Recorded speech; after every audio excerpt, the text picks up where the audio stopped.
Good morning, and good afternoon, rather. Hello, everyone. Thank you. Apologies for the technical difficulties there a while ago. Welcome to PHILEASNET's webinar for 2020. This is Jim Cano. I actually serve for the PHILEASNET representative to the Philippine Association of Agriculturists. I'm here also uh, to moderate this webinar, this very interesting webinar that we have today that will talk about how we can recalibrate extension and advisory services for the new normal. So, as we all know that the pandemic has changed a lot of the landscape of food systems, especially when it comes to extension and advisory services. This is the webinar that tries to address or show the practices and how we can adapt to that. And I think Dr. Eric Palakpak, the president of PHILEASNET, will give us a better understanding of what this webinar has for us, has in store for us. So let me call on Dr. Eric Palakpak. Thank you. Yes, thank you, Jim, and good afternoon, everyone. On behalf of the officers, board members, and Council of Advisors of PHILEASNET, I welcome all of you to our very first webinar as an organization. This is the very first webinar that will be hosted by PHILEASNET as a result of this pandemic, where many of the usual activities are being limited. Anyway, this webinar is in lieu of our biennial extension policy symposium. If you remember, the last policy symposium was held 2 years ago at the Heritage Hotel in Pasay City. It was a very productive event when we discussed about strategies and policy recommendations to help strengthen the harmonization of Philippine extension and advisory services for sustainable development. Last year, it also had an equally fruitful AFNR Extension Symposium in Tagbilan City, when we learned about the strategies in EAS in facing the challenges of the fourth industrial revolution. Now, the year 2020 has been very challenging so far for the whole country, particularly in social, environmental, and economic terms. The year was greeted by the eruption of Taal volcano in January, affecting thousands of our countrymen in Calabarzon areas, and followed by African swine fever outbreak in February. Then came the dreaded and worldwide COVID-19 pandemic in March. This highly contagious viral disease, which has afflicted millions of people worldwide, disrupted a gamut of our regular activities, and raised widespread anxiety and uncertainties, lingers until now, as we await the availability of an effective vaccine while strictly observing quarantine protocols. But amid all these challenges, we as Filipinos remain resilient and innovative. Despite the restrictions or limitations in the facets of our lives and professions brought by COVID-19, there are available technologies that we can harness or leverage to adapt to what is called the new normal, or others prefer to call it the new reality. Webinar or virtual seminar like one we are having now is itself an example of a technology that is not really new, but has become very popular nowadays as a platform for distance learning. Thus, in adopting this type of learning platform, we are directly supporting the theme of our webinar, that is, recalibrating extension and advisory services for the new normal, with the following objectives. First, we like to share some adaptive measures carried out by a selected extension agency in the provision of extension services during the pandemic. Second, to inform the participants about the collaborative provincial agriculture and fisheries extension system initiative in the country. And third, provide principles in rebranding and recalibrating extension strategies and services, especially using the digital platform to cope with the new normal or the new reality. We are fortunate to have with us today three experts who will help us achieve these objectives by sharing valuable information and insights in the fields of communication, extension, and digital branding via the current pandemic and the new normal. First, we have Dr. Arlene Flores, Center Director of ATI CAR, and serve as our PHILEASNET Vice President for Luzon. Second, we have Dr. Rex Navarro, a luminary in extension. He represents DA PAPES, or the province-led agriculture and fishery extension systems. And then we have Ms. Cancan Ramos of Invictus PH.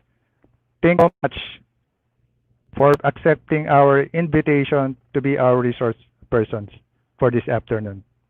Finally, I'd like to thank all of you for joining this webinar. I hope webinars like this will be effective as our traditional in-person or face-to-face symposium, as effective as our traditional in-person or face-to-face symposium. Let's listen attentively to the resource persons and participate actively during the open forum. More importantly, I hope we continue to learn and apply our learnings even during this pandemic and beyond. Stay healthy and safe, everyone. Good afternoon.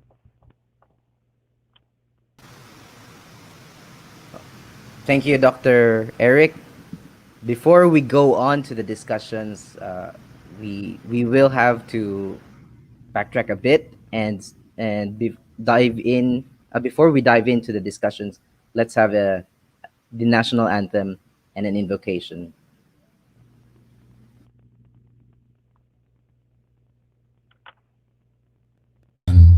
Ang pambansang awit ng Pilipinas.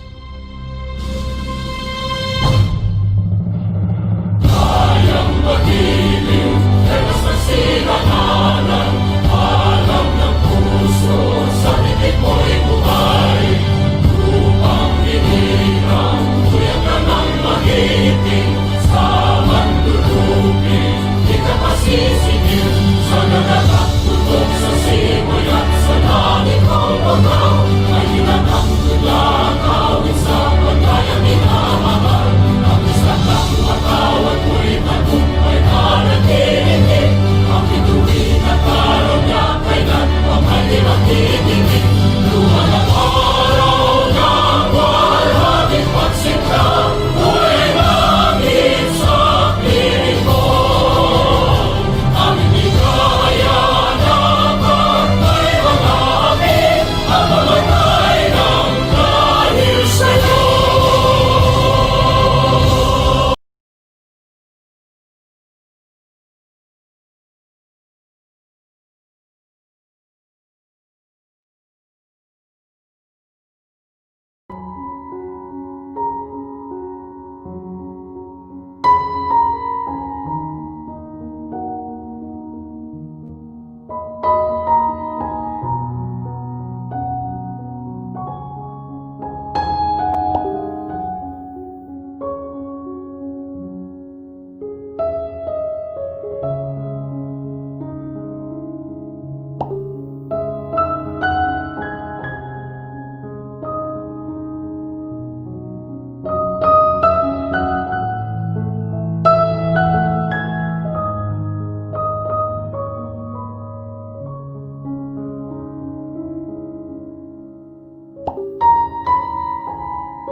Thank you very much, Dr. Eric, for that opening as well, to jumpstart the discussions and give us an overview of what this webinar has in store for us. So let's dive into the first topic, the discussion from Dr. Arlene Flores, who is the director of the Department of Agriculture's Agricultural Training and Institute, the director of the Cordillera Administrative Region Office of ATI. She will be talking about relay coaching, boundary to boundary extension, crossing communities in lockdown. Dr. Arlene Flores of the DA-ATI Cordillera Administrative Region. Ma'am Arlene, you have the floor po.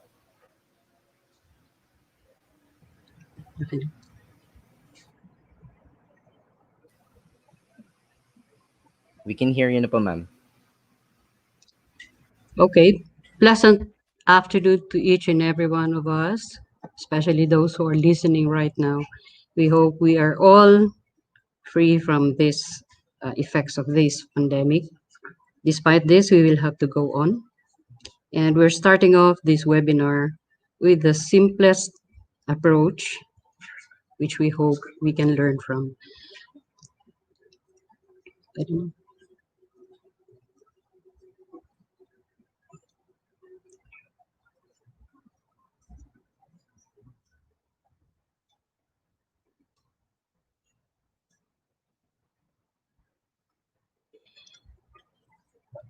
We titled it Relay Coaching, Boundary to Boundary Extension, Crossing Communities in Lockdown. So as I have said, we're going to start with a very basic approach that we had experienced. And this is just a matter of sharing the exciting experience of the Cordillera Administrative Region. So this may be similar to the other regions and maybe they have better strategies, but for this purpose, this presentation would be our own experience here in the Cordillera Administrative Region.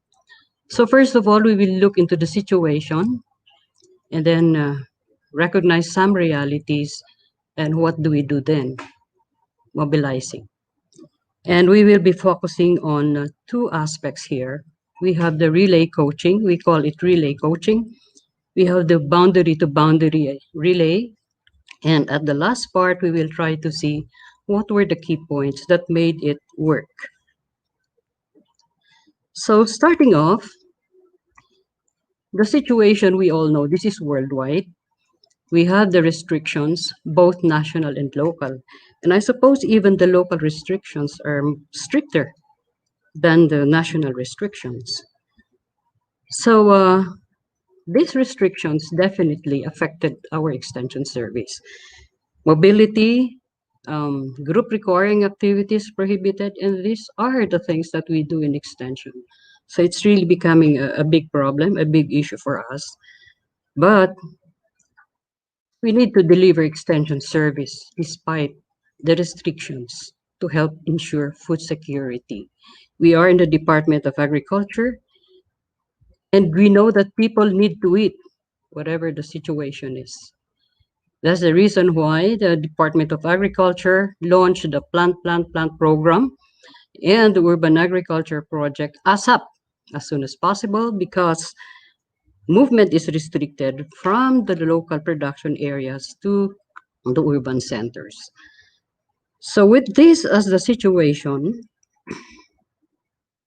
we try to see some realities, what can be done. So of course, in areas where connectivity is good, we can do online learning. Many of our regions, I think, especially the centers, they can make use of this as alternative or they already made use of it. But the problem is connectivity is poor or none at all in many areas, not only in CAR, I suppose, but I think the other regions also of the country have this problem. So we cannot do online learning at this point.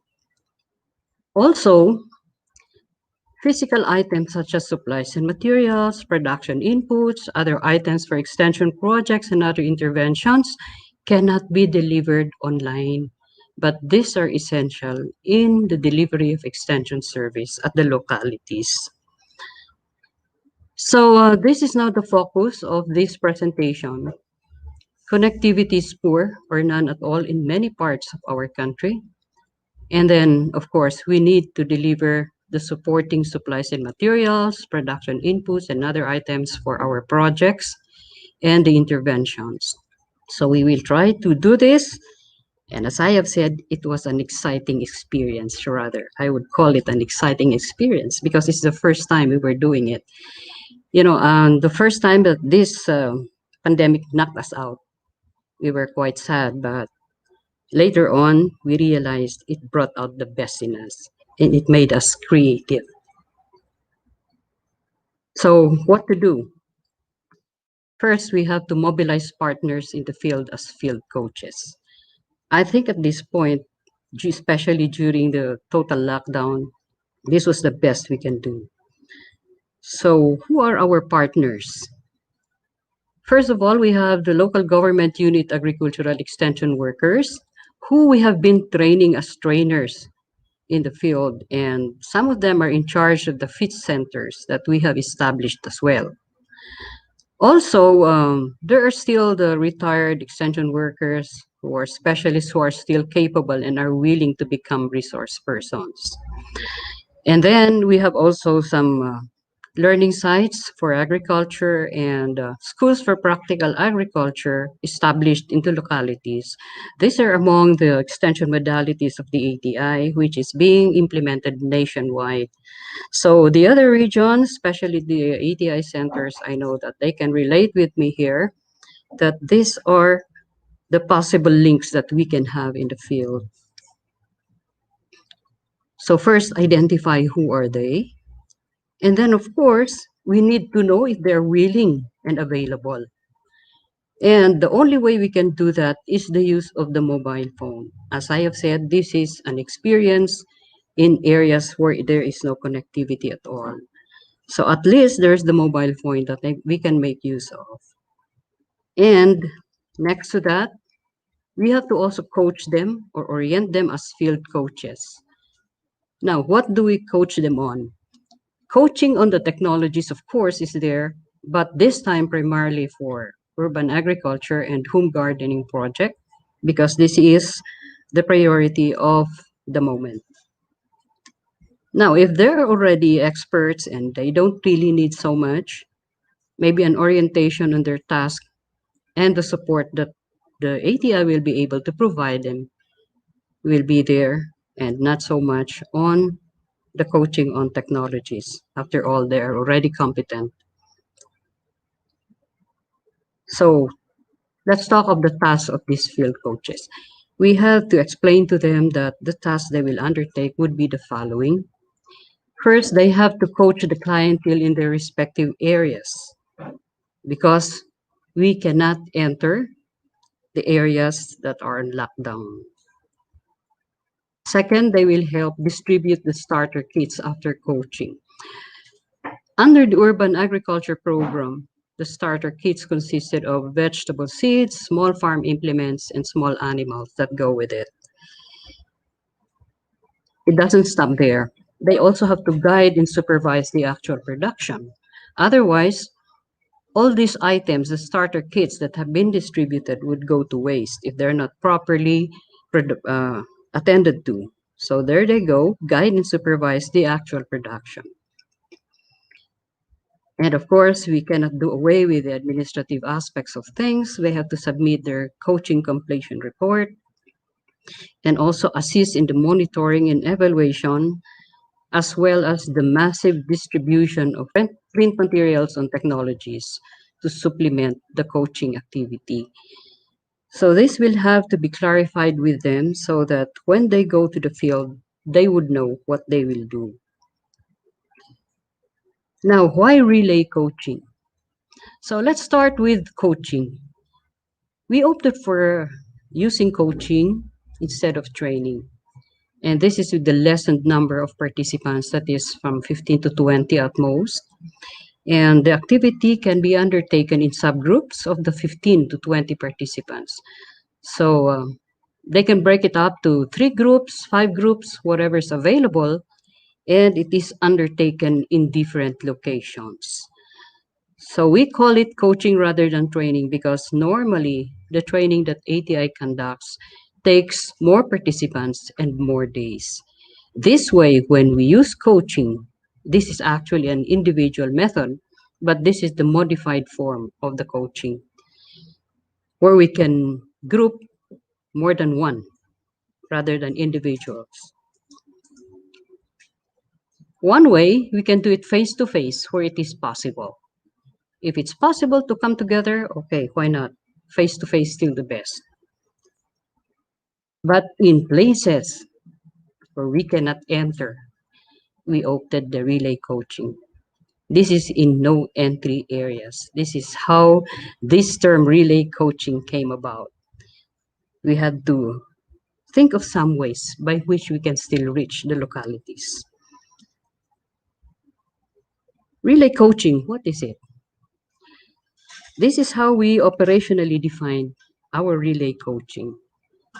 From ATI CAR, we coach the field coaches, and the field coaches will also coach the clientele. And we're talking of the farmers, the rural women, the farm youth, and the community as a whole. There are others in the community who are now willing to go into urban agriculture given the lockdown.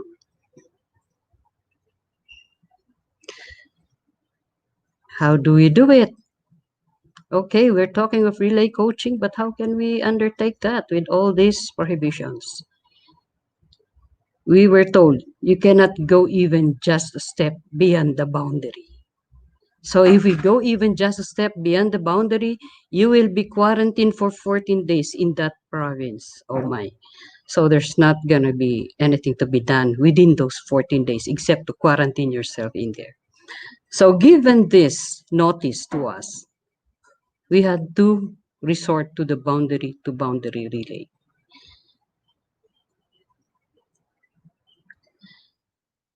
So coaching and orientation of the field coaches was undertaken right there in the boundary. It was quite exciting. That's why I said this is an exciting experience of the Cordillera. Technologies, information, primarily on urban agriculture and home gardening, tasks of field trainers, as well as the administrative matters that go with it, are given to the field coaches. So here they are. And any way we can do it, we had to bring the laptops over there so that we can make use of it in doing our orientation.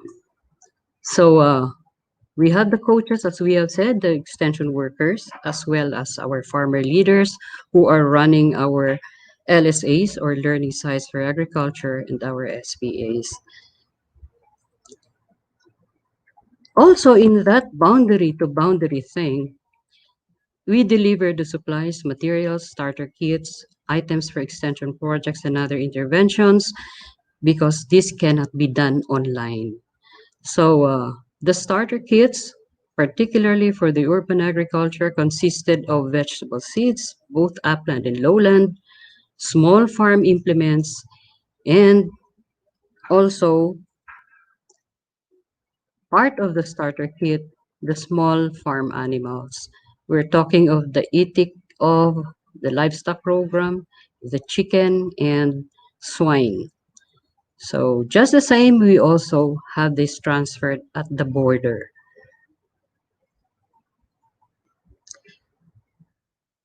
Now, there are variations in our border to border, boundary to boundary relay.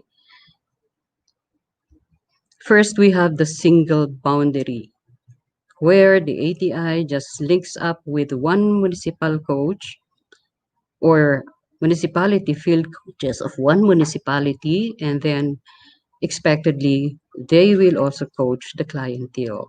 So that's singular transfer.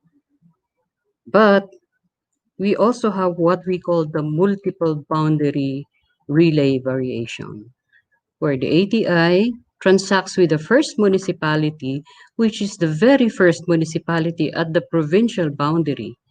And then this municipality will also relay it to the second municipality next to it. And this second municipality relays to the third municipality next to it, and so on, depending on how many municipalities are covered. And of course, all these municipal coaches will have to coach their respective clientele. So these are the two variations that we have. We have the single boundary and we have the multiple boundary.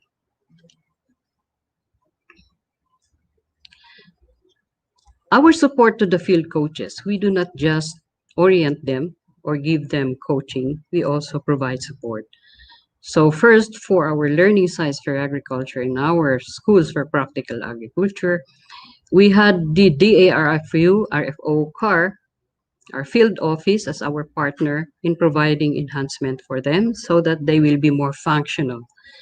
So we can see that farm items and needs were provided as well by our regional field office, including production inputs that is needed for them to demonstrate technologies. We allocated funds for coaching activity. Just like when we fund training courses, these are funded as well. So meals and snacks for the coaches, supplies and materials, demonstration materials needed, and then the starter kits, of course. And we provide service fees or honorarium for the people undertaking the activity, and then also their transportation and communication allowance. Added to this, there may be some incidental expenses that they may incur, and these are covered as well, provided this will be with supporting documents. Well, we cannot do away with the administrative aspects of things. Another support, technical assistance, very limited to the use of the mobile phones because we are now talking about an area where there is no connectivity, but the mobile phones could work well. So they can ask information or clarification about what they're supposed to do or what they're doing or problems they encountered through the use of mobile phones. And we also respond that way. Now, the information support is quite limited as well because of the situation. Now, we provided references and instructional materials to the field coaches and also some print materials, although it's really for massive distribution, they can also make use of this as references. And then we have the radio broadcast, the regular radio broadcast. They can avail of the information in here. They can listen to it for added information so that they can become full knowledgeable field coaches. So these things undertaken during the lockdown. Now I'd like to move in now to the key factors. What made this possible and what realizations we had while we were undertaking this activity. First, the functional partnership with the field extension service and farmer partners. So it's really very, very important that we link up the national agencies, link up with the field extension service, the LGU, and then our farmer partners who are in the localities. So this is the reason why there is a need for a strong field level extension service. The reason why also that the ATI continuously tries to train the field partners who are the extension workers, and also establishing farmer partners in extension, which are those who are advanced and willing to become partners in extension service. So this is one thing that made us realize how important the service was during this lockdown. Another key point, while we see that the pluralistic nature for extension service is something detrimental at some point, I think during this pandemic, we can say that the pluralistic extension can be an advantage, provided that our harmonized and aligned interventions will be assured because complementation between and among the extension service providers, public or private, can prove essential and fruitful. So we have seen this here. When we had to rely on our field partners, we had to trust them to implement what should have been implemented prior to the lockdown. So, one important thing, the willingness to work as one. If there was no willingness to work together, I don't think that we will ever be able to reach the localities during the extreme lockdown where we cannot really get in. So it has to be, there should be a willingness to work as one. Because with this, we can totally say we work as one and we heal as one. Magandang hapon po.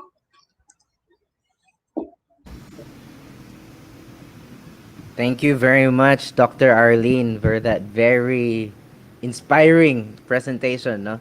Napaka-inspiring po kasi kitang-kita natin how um, you and your colleagues have adapted to that, ano. And I think we will have questions and comments to that after all the presenters. So you will have the pleasure of addressing those questions and comments. So maraming salamat po, Dr. Arlene. Okay, so everyone, maraming nanonood from around the country. If I may show just a bit of the people who are watching, we have people coming from Dumaguete City, Novi Maestra Campo, from Camarines Norte with Eduardo Abad. We have from ATI Region 8, hello po. We have people coming from Cotabato City Office of Extension Services. Magandang hapon po sa inyo. Maayong hapon sa meron pong from Nueva Ecija po, watching from the Philippine Rice Central Experimental Station. We have people watching from the Provincial Agriculturist Office in Quezon. Good afternoon. And also from Misamis Oriental, ATI Region 10. And meron din tayong mga people coming or watching from UP Los Baños. And I believe that is one of my students. No? Okay, so shout out then. All right, very good to see a lot of people coming and watching from across the country. I'm very happy to say that this is a very engaging. We have about 271 viewers as of early 2 p.m., sometime 2 p.m. Anyway, very engaging yung discussion ni Ma'am Arlene, and I think the next two discussions also will be very interesting to see how we can adapt to the new normal. So let's proceed to the next topic. We have the next speaker who will talk about the extension in the context of food security, the Provincial Agriculture and Fisheries Extension System, or PAFES, which is an initiative by the DA here in the Philippines now. Our speaker for today is a luminary, as Dr. Palakpak mentioned a while ago. He's a luminary. He's an international expert on agriculture extension, development communication, social marketing, social mobilization, knowledge sharing, and management. He was trained at the Tulane University in New Orleans, USA. He holds a BS and MS degrees in development communication from the UP, from the University of the Philippines, Los Baños, and a doctorate in public administration from the University of the Philippines, Diliman. He's worked he's served and held key positions such as the director of the Agricultural Training Institute, or ATI. He was also the director of the Institute of Development Communication in UP Los Baños. And he has been a consultant in various international organizations such as the AVRDC, or if I'm not mistaken, this is the Asian Vegetable Research and Development, is this the council or center rather, from the European Union to the GTZ of the Dutch government, the Deutsche government, the German government, CIRCA, and USAID. And he's worked in different regions. So without any further ado, let's welcome to the stage Dr. Rex Navarro. Dr. Rex, magandang hapon po. You have the floor. Good afternoon to everybody. Magandang hapon po sa ating lahat. Mula Mindanao hanggang sa siguro hanggang Ilocos, no? Wala tayo sa Batanes. Naimbag nga malam kada kayo amin ako. First of all, I'd like to thank PHILEASNET for the privilege and honor of inviting me to speak in this forum. Actually, this has been scheduled earlier by no less than James Group, the Dream Media Group. but there were some glitches, and so I'm really happy to present it in this proper audience right now.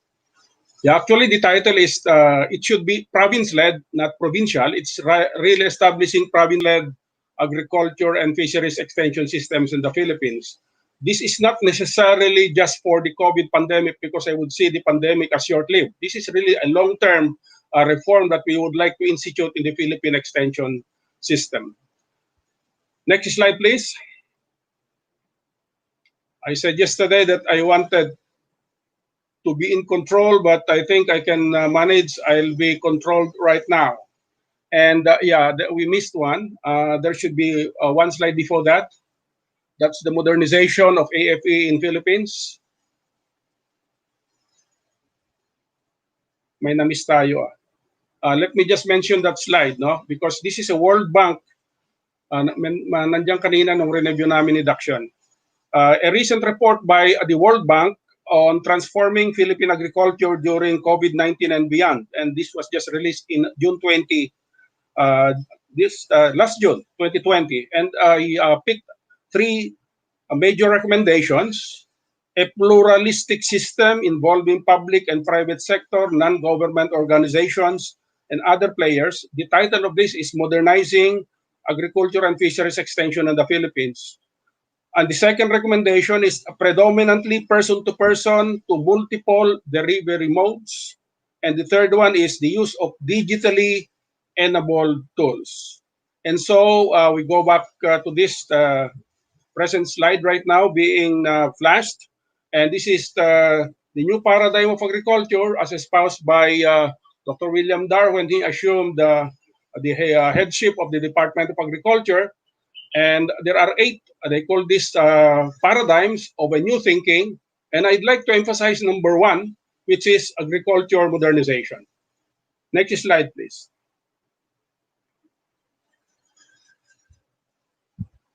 So, yes, this is the main engine of agriculture modernization. Massive utilization and practice in the field on the ground by our farmers and fisherfolk of improved technologies. Now we relabel improve as smart technologies because for ages we've been saying that this is the engine of agriculture modernization. It is not the machines, it's not the material things, the inputs, but the hearts and minds of our farmers and fisherfolk who should be transformed into smart agriculture. Next slide, please. Oh, I think I got it. Yeah, anyway, so this is the one that I was referring to a while ago. This is the recommendation of the World Bank. There are several, but I picked these 3. And take note, this is really the thrust of this initiative we call province-led extension systems. Next slide.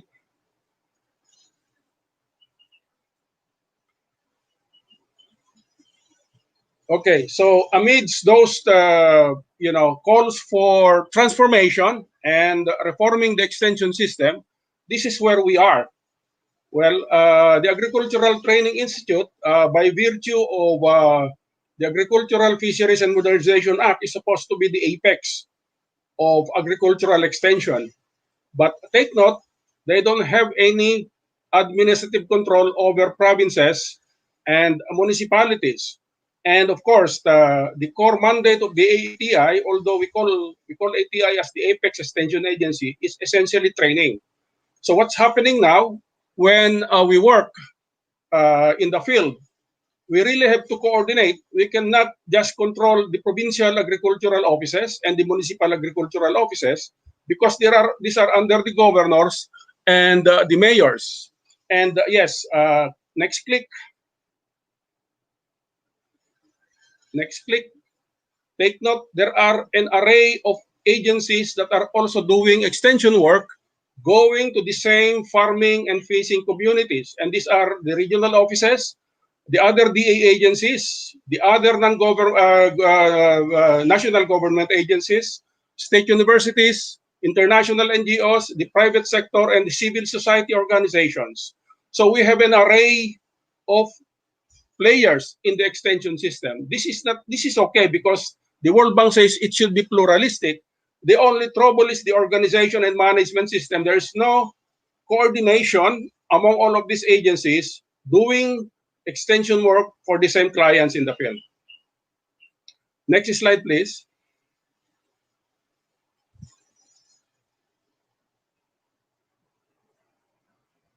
Okay, so given that setup, ano na ngayon ang outcome? So this is the challenge. Number one, we have a fragmented extension service delivery. I'm sure you all agree with this because we are all in the extension profession. Kanya talaga well-coordinated ang ating mga ginagawa because nakita nyo ang dami-daming agencies that are doing extension work in the field. And yes, the linkages between the research extension agencies and including farmers is weak because of this fragmented extension system. Next click, please.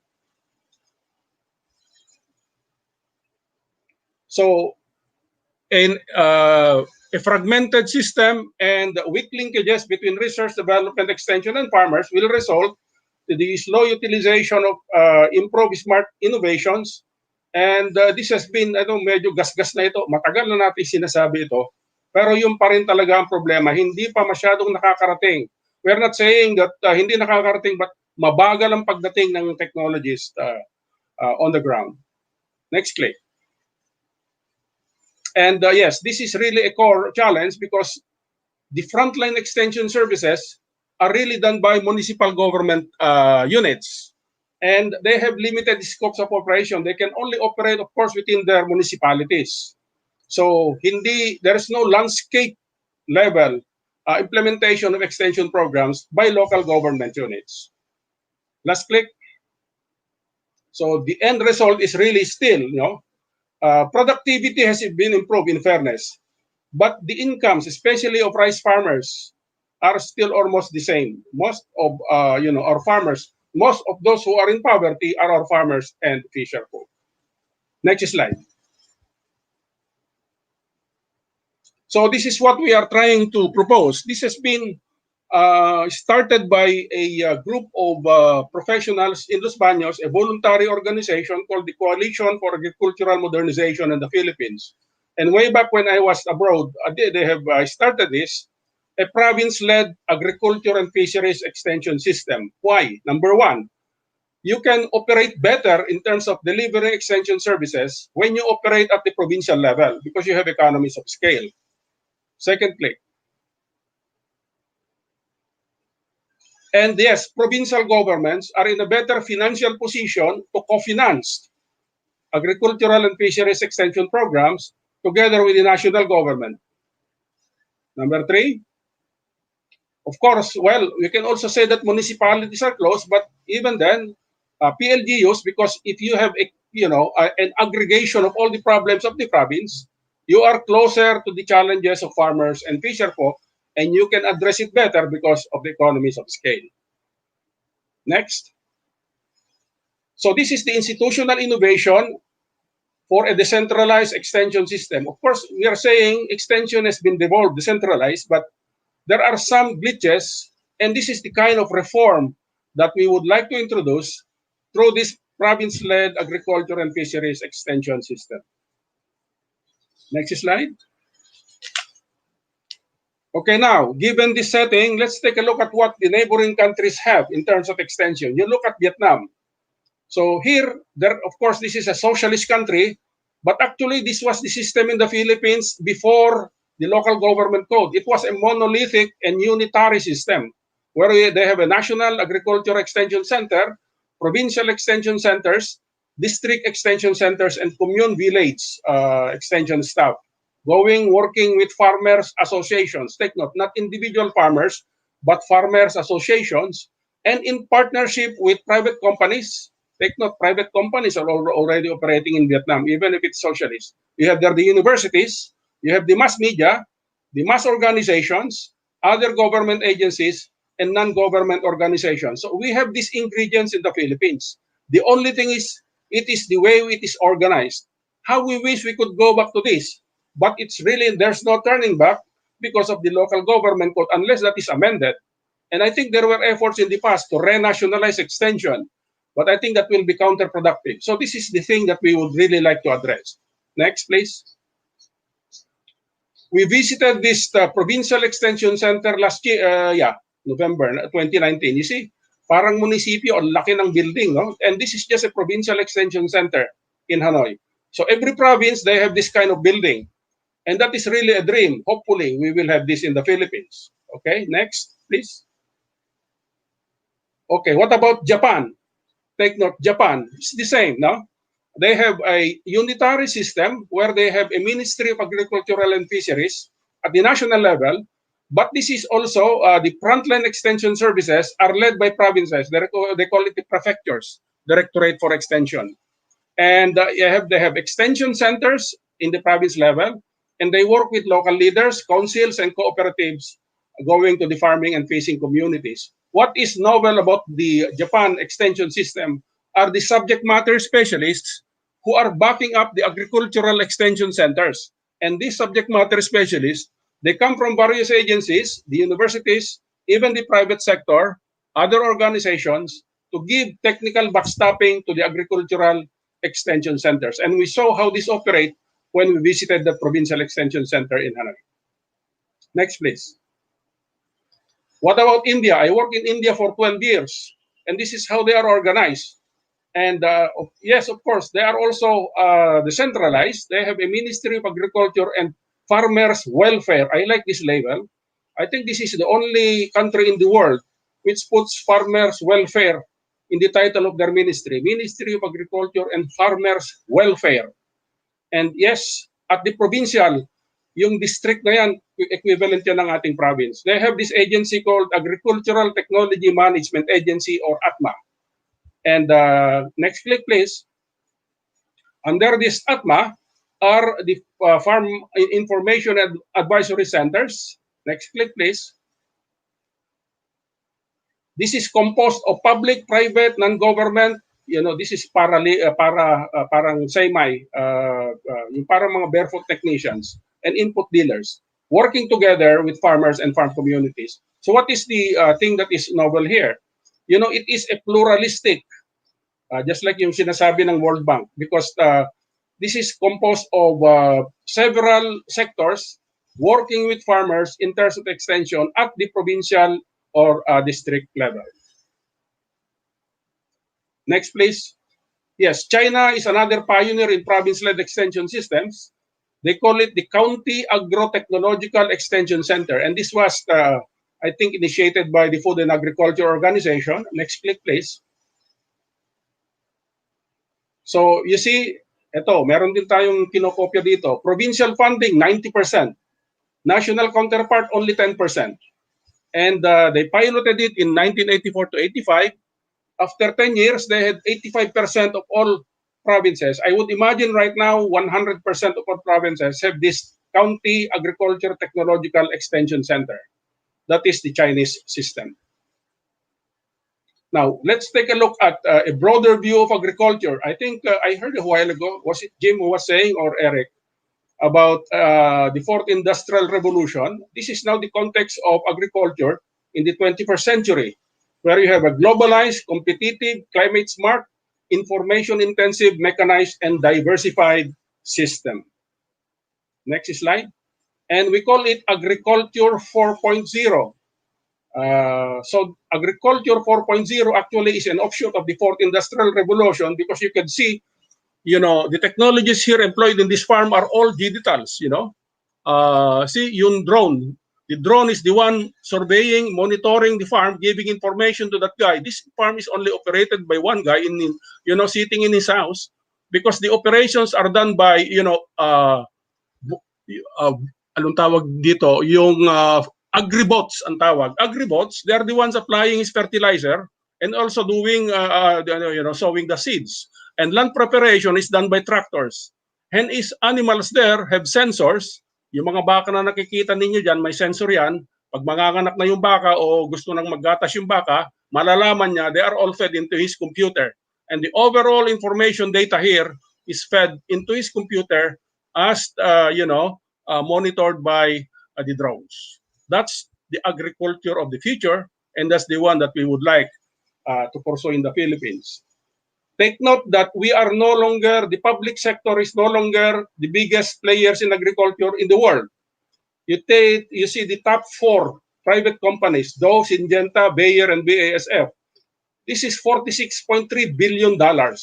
And this is even bigger than the gross domestic products of some developing countries. So what is the message here?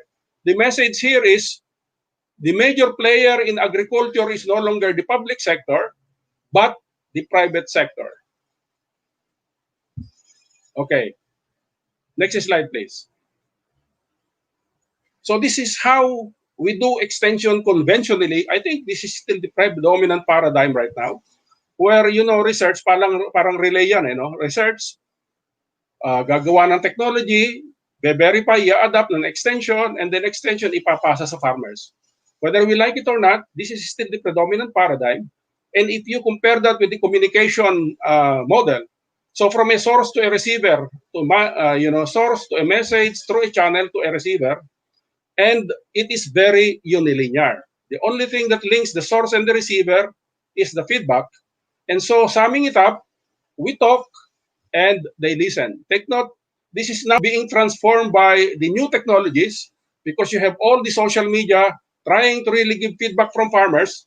And it's no longer that we just talk alone.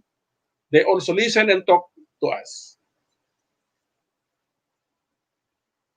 So this is the thing that we are trying to introduce in the Philippines, a province-led extension system where the core actor, leader, is the provincial local government units in partnership. This is a pluralistic system with several agencies, the university operating in the province, the municipalities and city local government units, of course, the regional field offices of the DA, the DA agencies, there are plenty of them, and of course, the Agricultural Training Institute. So it's no longer just a unitary or a single system, public, but this is a public-private people partnership that is being led by a province. This is the system that we are trying to introduce in the country. And what are the features? Number one, now it is province-led. So, of course, we are saying that there are municipalities that are doing extension, but now it's going to be coordinated and led by the province. Number two, now the province is the unit of agricultural and fisheries operations. By the way, if you recall, you may be wondering, what is the AFMA? What does the AFMA provide? The AFMA only says that the provinces integrate and monitor and evaluate municipal agricultural extension systems. They are not saying that they should be leading these extension programs, only integrating. So hindi pa rin province-led. So we go further than that, and we are saying that the province should be the leader here. So collaborative management, ipapakita mo mamaya yung model sa Ilocos Norte na ginawa namin. Next one. Of course, private sector and civil society involvement. Lagi nating naririnig yan pero only lip service. Hindi natin nakikita in real practice. Bibihira. What I tell you right in my farm, I also have a farm in Cagayan before, RTL. Mga private technicians ang aking kasama, hindi yung public municipal agricultural extension workers. And yes, last click. And of course, yes, there is now a co-financing scheme. This is another reform that we are trying to introduce. Hindi na lang nationally funded, but a partnership co-financing scheme between the national government and the provincial local government unit. Next slide. So we are really very happy. Of course, in fairness, this was accepted and initially implemented during the time of Secretary Piñol. But when Secretary Dar assumed office, he wanted to immediately scale what we had started in just one pilot province. And so he issued a memorandum. I think this is a special order in September last year, organizing a technical working group under his office to help him really scale and implement a nationwide province-led extension system in the Philippines. And he said during his inauguration and during the Food Summit last year that this is one of his flagship projects in the Department of Agriculture. Next slide. So that's your technology working group in action. Our chair here is the Undersecretary for Policy and Planning, RB Becerra, and I have here several colleagues. Of course, that one beside me with the white hair, Dr. Santiago Bian. And we have the, of course, the the one at the back of the camera, that's the Assistant Director for ATI, Dr. Mola. And we have the Executive Director of the Philippine Agriculture and Fisheries Council, that's Dr. Lisa Batad. We also have Dr. Fermin Adrano helping the Special Assistant of the Secretary of Agriculture. And I think what is not in the picture is Assistant Secretary for Operations, Andrew Villacorta. So this is the workforce. And yes, we started this even way ahead, even when before Dr. Darashun. We already started work in Ilocos Norte. And we are really very happy that we have a young, dynamic governor here in this province. And we have had the initial workshops in 2019, even in 2018, we started this work in Ilocos Norte. And we call it the Collaborative Ilocos Norte Agriculture and Fisheries Extension System, or INAFES. Next, please. And this is one of the milestones. In every province, we will sign memorandum of agreements with all the players. I have mentioned that all those boxes, those round circles that I have shown earlier, are all signatories here, public, private, people, university, etc. And this was done last 28 February 2020 in Lawag City. So it's now sealed officially. Next slide. And this is how we have organized the Ilocos Norte Agricultural and Fisheries Extension System. Take note, we drew inspiration from those countries that we have shown a while ago. So there you have a management committee that is pluralistic, take note, that is composed of all the major actors in the province, whether it is a national, provincial, or local government unit head. They are all in this management committee, and they are the ones that give supervision to the Provincial Extension Center, and that is headed by an Extension Center Director, who will be working through the Memorandum of Agreement. She will be coordinating and leading the municipal and city agricultural offices that will be working, of course, also correspondingly working with farming and fishing communities, and together they will be working with rural-based organizations. And yes, next click, please. We have several units there supporting the Extension Center, the Provincial Extension Center. And last click, we copied this from Japan. You see, we have several subject matter specialists. This is one thing sorely lacking in the province and in the municipality. The technical backstopping, multidisciplinary, whether crops, livestock, fisheries, communication, agribusiness, community organizing, and infrastructure. This will be detailed from the university, from the other agencies that have signed memorandum of agreement with the province. And take note, the linkages here, all the frontline municipal agricultural extension workers will now be coordinated and supervised technically by the province, although I would like to emphasize that administratively, they will still be under the mayors, of course, of the province. So this is the way it looks. And yes, next slide. I think within this week, or baka nga napirmahan na, this is now the executive order of Governor Matthew Marcos Manotoc establishing the first Provincial Agriculture and Fisheries Extension Center in the Philippines that will be located in Ilocos Norte. And when this is signed, that center will be operational because next slide, mabilis talaga ang Ilocos. Yan, meron na. They have just laid the groundbreaking ceremonies for the buildings. So ginagaya din natin, malaki itong building na ito, and this will house the Provincial Agricultural Extension Center in Lawag City. Next. Next is Quezon. This is the next province in line for province-led extension. They are also very dynamic. You know, their Office of Provincial Agriculturist, they have 200 people there, and they have a very modernized complex. And we had initial meetings with them. Pero inabutan tayo ni COVID. So, but we are holding virtual meetings with them.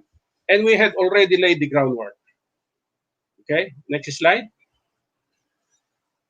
Now, we are very lucky that even with a very limited local funding, there is now a $400 million loan from the Asian Development Bank that will help us expand the pilot provinces of province-led extension.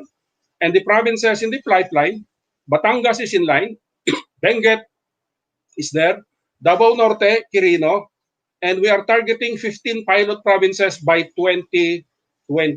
And hopefully by next year, although sabi ni Apo Presidente hanggang September pa ang ating hopefully this pandemic will really subside because we cannot go directly to these provinces. We can only deal with them virtually.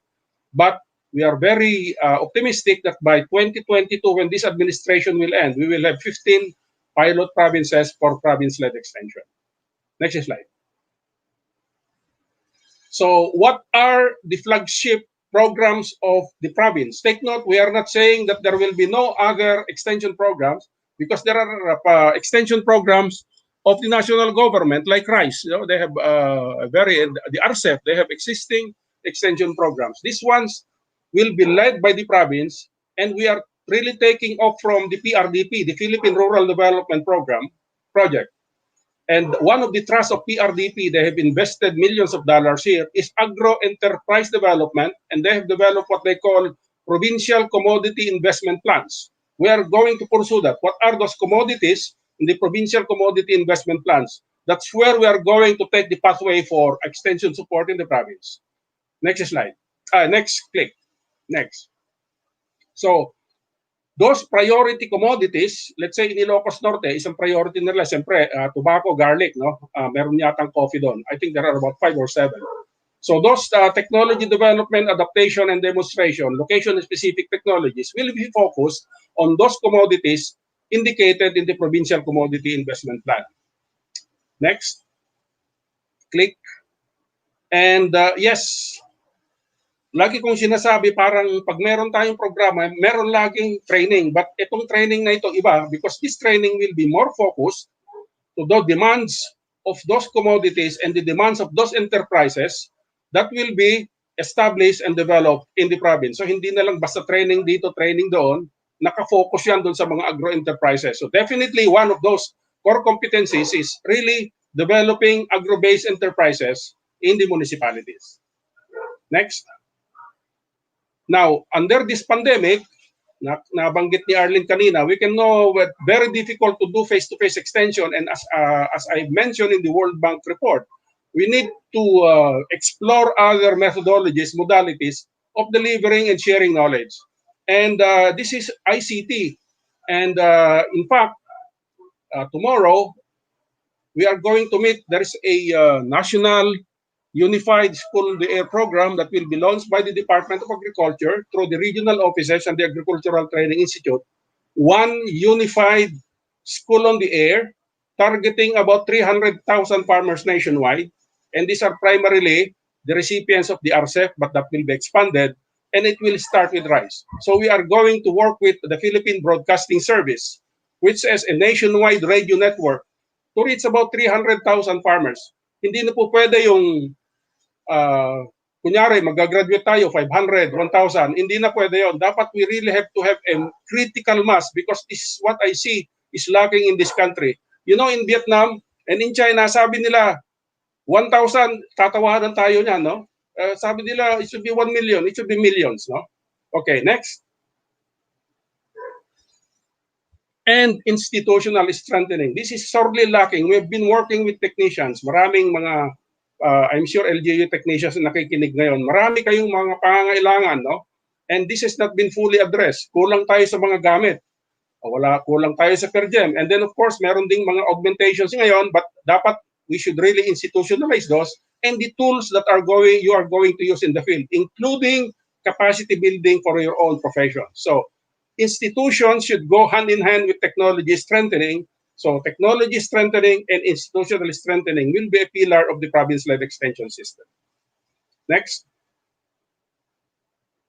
The private sector, as I've said, the private sector is the one working with me in my farm. And they are the best ones who can really identify what is demand-driven extension program in the field because they are always there and they know the market. Second. Next. Yes, they are very good with markets. That's the lifeline and the lifeblood of the private sector. They know the market. So they will really work with us in linking our farmers and fisher folk with markets. Next. Yes, as I've said, let me repeat, this is the new thrust of extension right now that we are going to introduce. We have to develop agro-enterprises in the communities because without enterprises, poverty pa rin talaga. Hindi natin mapapayaman ng farmer kung hindi sila magne-negosyo.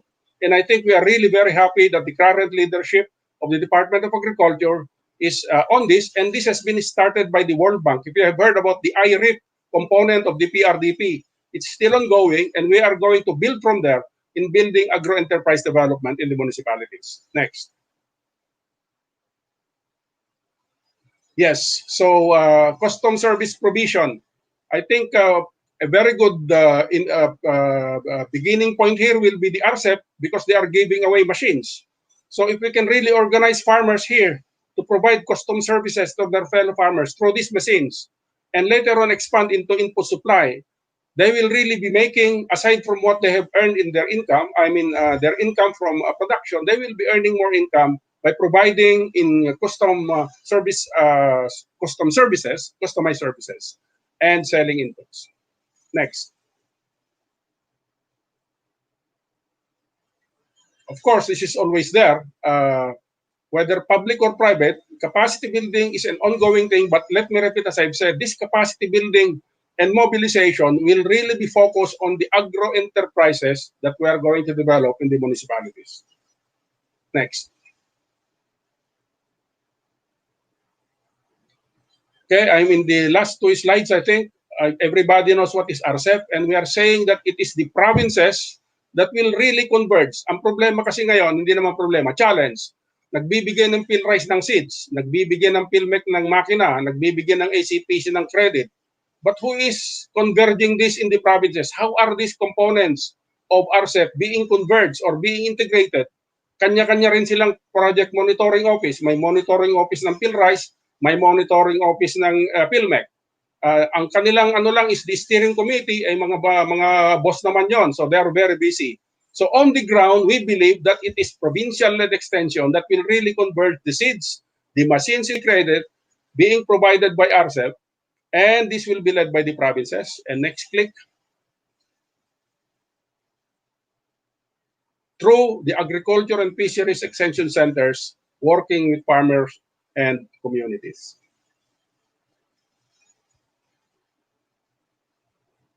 Ito ay matagal na sa computer ko ito. We started this with the Coalition for Agricultural Modernization in the Philippines. We really need a supra policy. Of course, we are establishing province-led extension systems with memoranda of agreement with different provinces. But if we can really have the president sign an executive order mandating all provinces to adopt a province-led extension system, that will really be the fruit of our labor. But as our colleague says, we really have to have proofs of concept. That is why we are piloting this in 15 provinces up to 2022. And we are saying that not all of this, may really be very, excellent success, but we will really be able to show proofs of concept that a province-led extension works in this country. This is, I always show this in our seminars at PhilRice and outside. This is, I'm sure you know this face and you know this name. So we sometimes believe that when we do the same things, we expect different results. But, Albert Einstein says this is insanity. So what we are saying here is we really have to do different things in different ways to expect different results. Thank you. Magandang hapon sa atin lahat. Thank you very much, Dr. Rex Navarro. Very dynamic and inspiring presentation of the PAFES, which is something that the country, I think, really could benefit from given the conditions that we find ourselves now after the pandemic.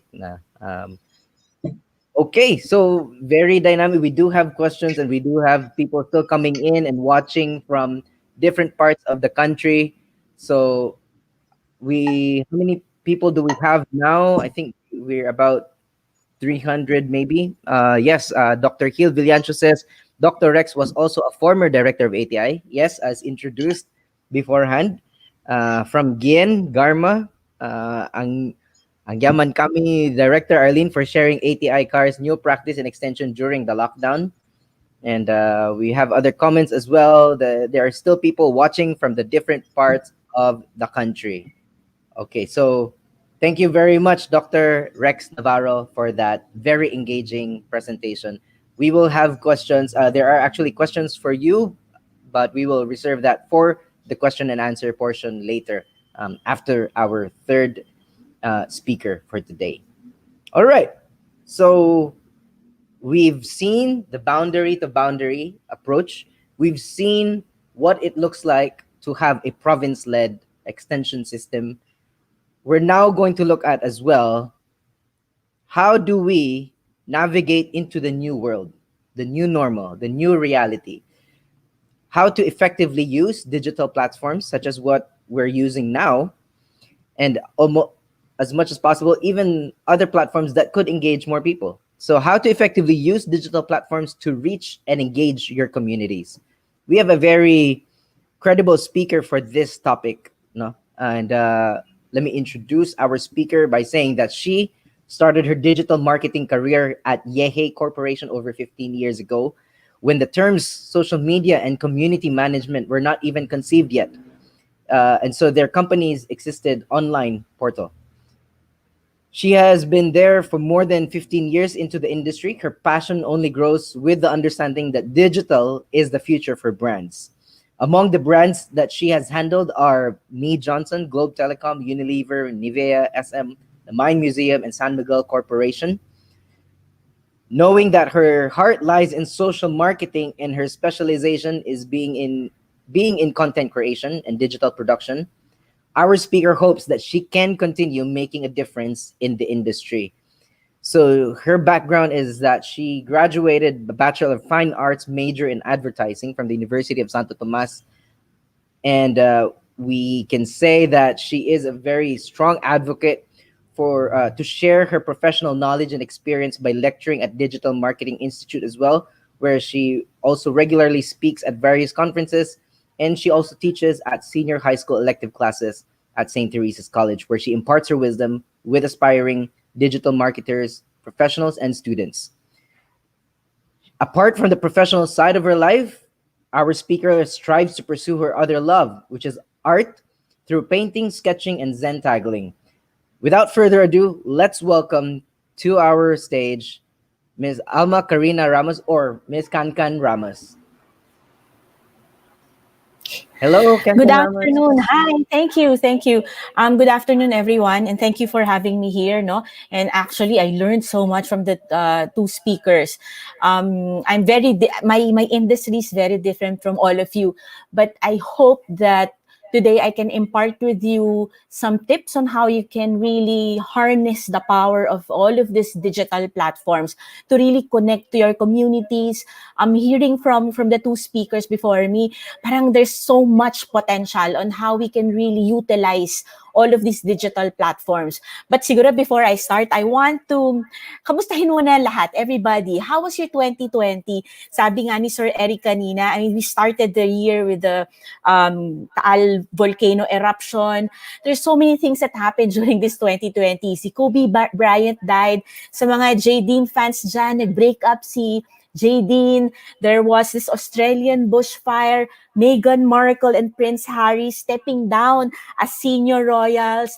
And then there's the death of George Floyd in the US, the death of our Black Panther. And of course, locally, and daming crazy things that are happening. I'm sure you saw this.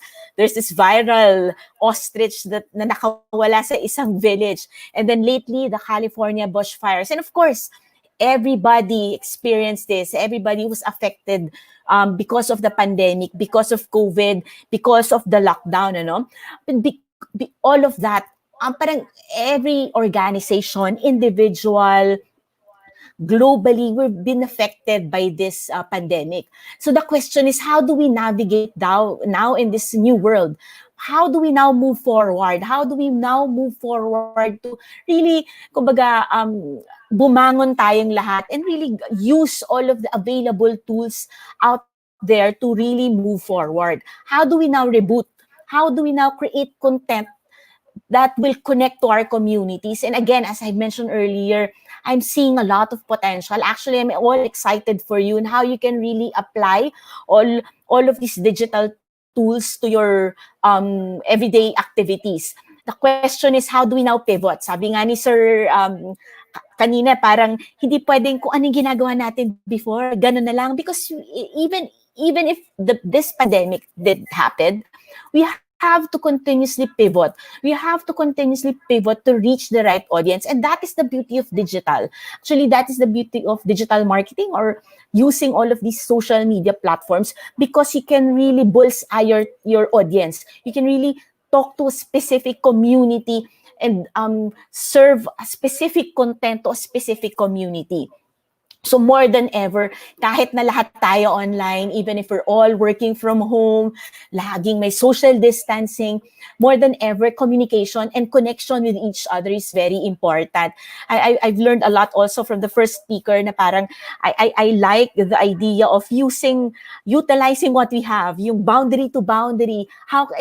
All of these things are simple things, but it's very effective if we know how to use it and how to utilize it. And especially now here in this digital space, how do we connect? How do we kind of adapt all the things that we're doing offline and use it in the digital space? How do we connect and communicate to the right audience?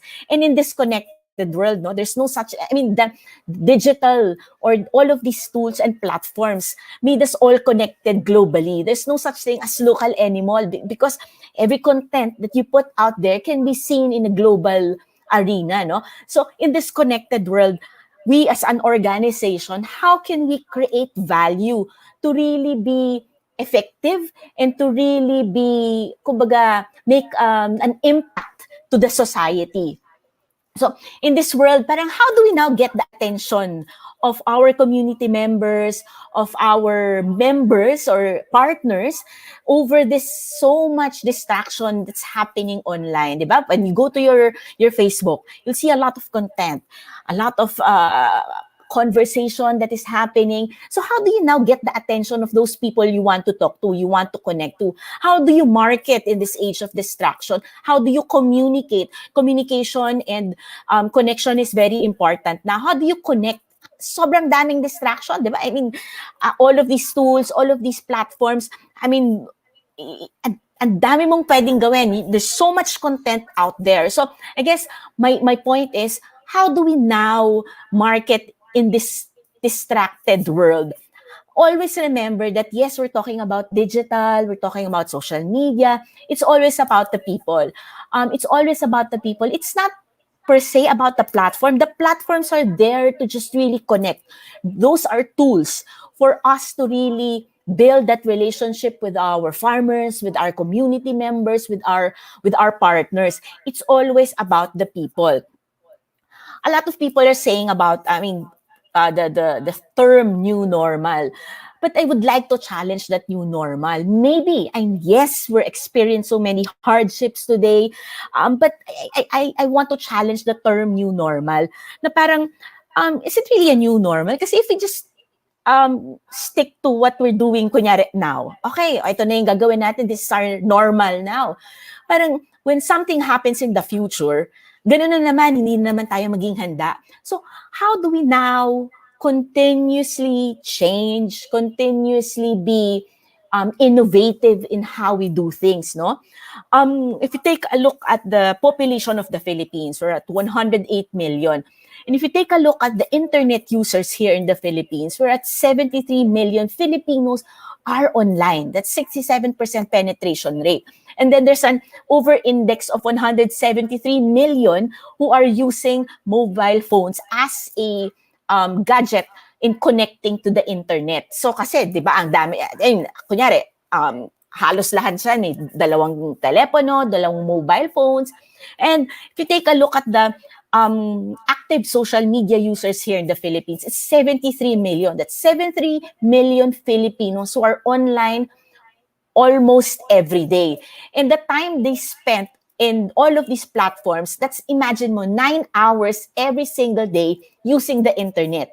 3 hours daily time spent on social media, Watching television, dati buong araw nasa TV tayo. Pero ngayon, pantay na lang siya ni social media. And of course, listening to music and music streaming services, that's almost 2 hours of our day listening to music streaming services.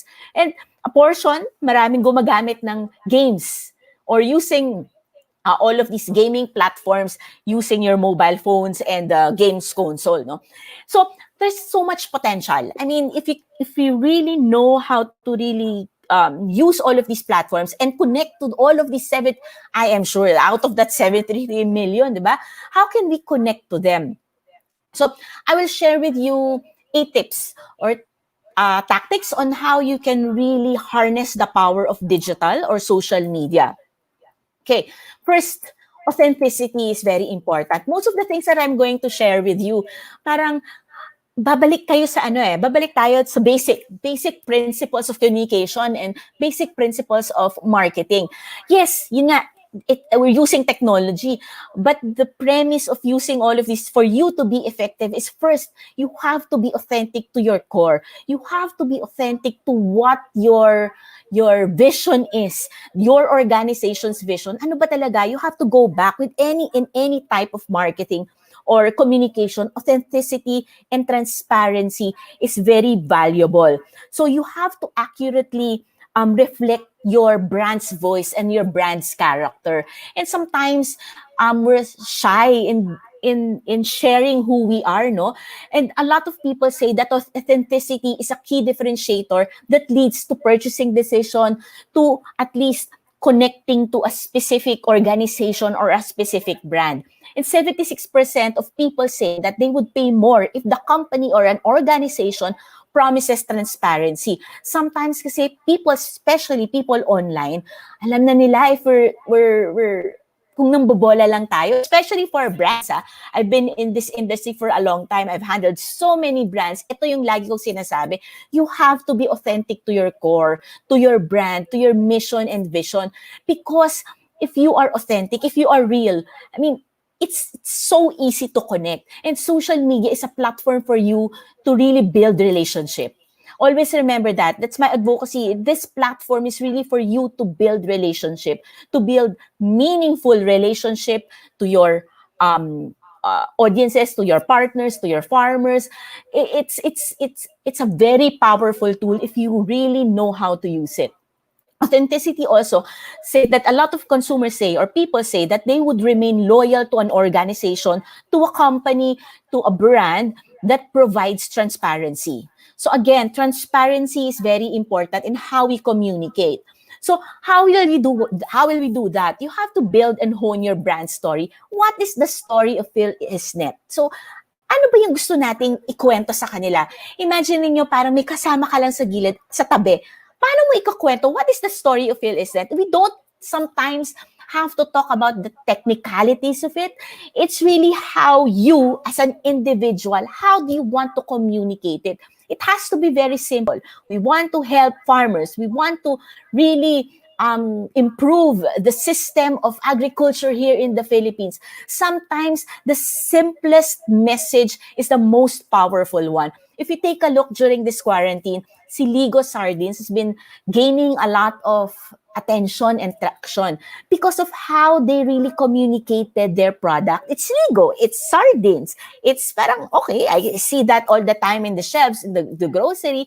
But because of how they kind of pivoted their storytelling, parang napansin sila. Even ako, hindi naman ako bumibili masyado ng delata.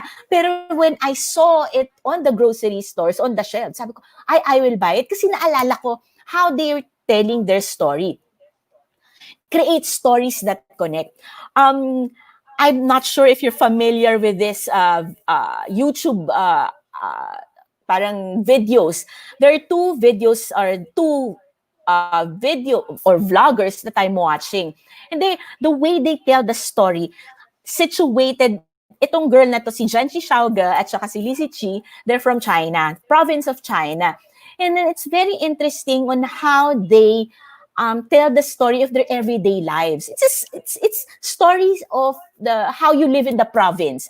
Imagine doing a blanket from cultivating silkworms and up until creating a blanket from the silkworms. So again, this is how you can tell the stories of the farmers. It doesn't have, and if you take a look at the videos, walang audio, walang storytelling, meaning hindi nila sinasabi because it's in Chinese actually.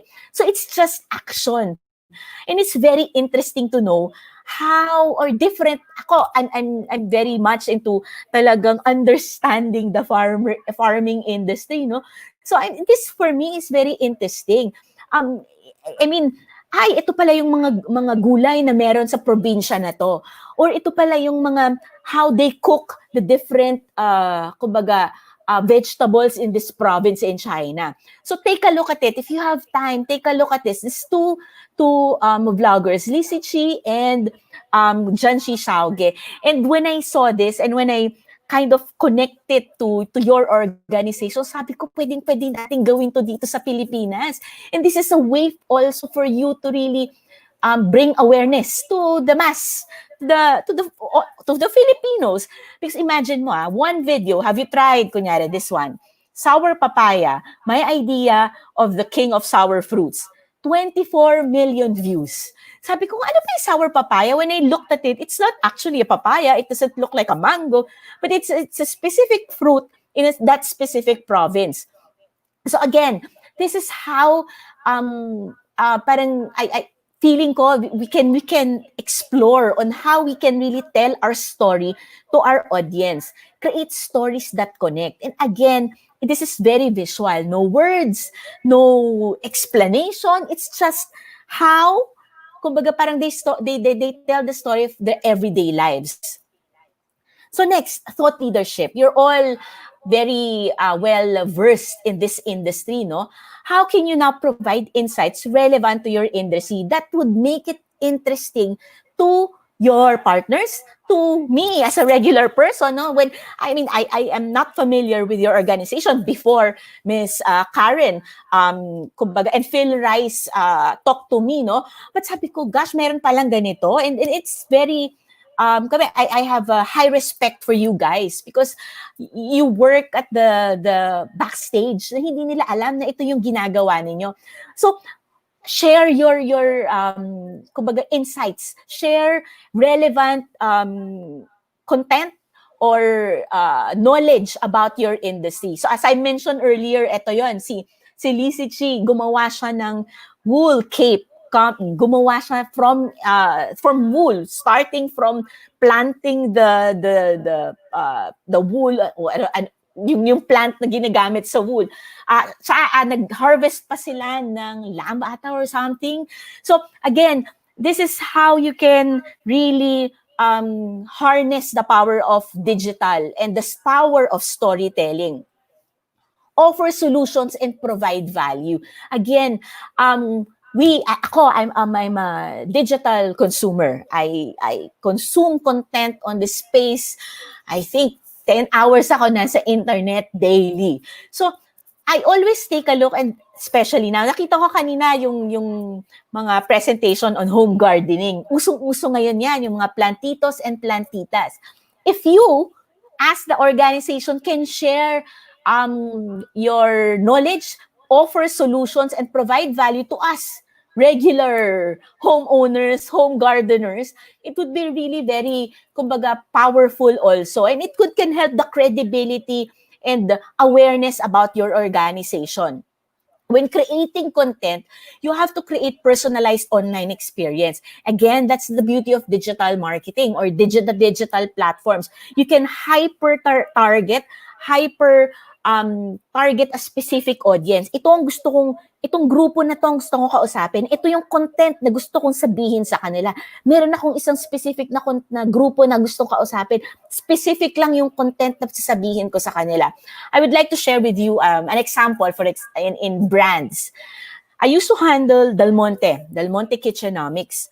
So si Del Monte, di ba, marami siyang produkto. Meron siyang pineapple juice, meron siyang spaghetti sauce, meron siyang tomato sauce, marami siyang produkto. Sabi namin, sino bang target na gustong kausapin ni Del Monte? It's the moms. First audience that they want to really, or community that they want to tap. It's the moms. Because the moms are the ones who cook at home. Most of the moms are the ones who really do the cooking at home. But sabi namin, there are different types of moms. There are working moms, there are stay-at-home moms, there are moms na bagong kasal pa lang, hindi pa masyadong marunong sa kusina. So the way we talk to them is very different. If, for example, me as Del Monte want to share a caldereta recipe to the 3 types of moms, the way I communicate to them are very different. For example, if I am going to talk to a stay-at-home mom, ito na yung expert sa kusina and they have time to really create caldereta from scratch. Magigisa ng bawang, sibuyas. Maybe the way I communicate to them is I will share with them a caldereta recipe from scratch using Del Monte tomato sauce. But if I'm going to talk to a working career mom, ito yung when she goes home at around 5:30, she has to think about ano ba yung lulutuin ko for dinner for my family, and then I saw a caldereta recipe. Wala naman akong time to cook caldereta from scratch. Maybe Del Monte can share with her a recipe using the Del Monte quick and easy caldereta mix. So that is how you can really segment your messaging, you can segment your audiences. In digital kasi parang if you have an audience or a community na buo, ito lahat, sometimes kasi, hindi naman relevant, that content is not relevant to me. I will just, I'll scroll my Facebook and I won't mind it because it's not relevant to me. So as an organization, how can you now create personalized online content, personalized online experiences for your partners and your communities? Because personalization enables us to differentiate ourselves from other organizations. For brands naman, it differentiates them from their competitors. Personalization can also lead to a 500 increase in consumer spending. It can also help increase in trust, fosters trust also. If you personalize or you create personally relevant content, it is a determining factor in the purchasing decision of people, no? Okay, so again, how do you now create stories? This show in Netflix, Salt, Fat, Acid, and Heat, it talked about 4 different ingredients in cooking. Salt. So I remember they went to a specific to a province in Japan that creates a specific kind of salt.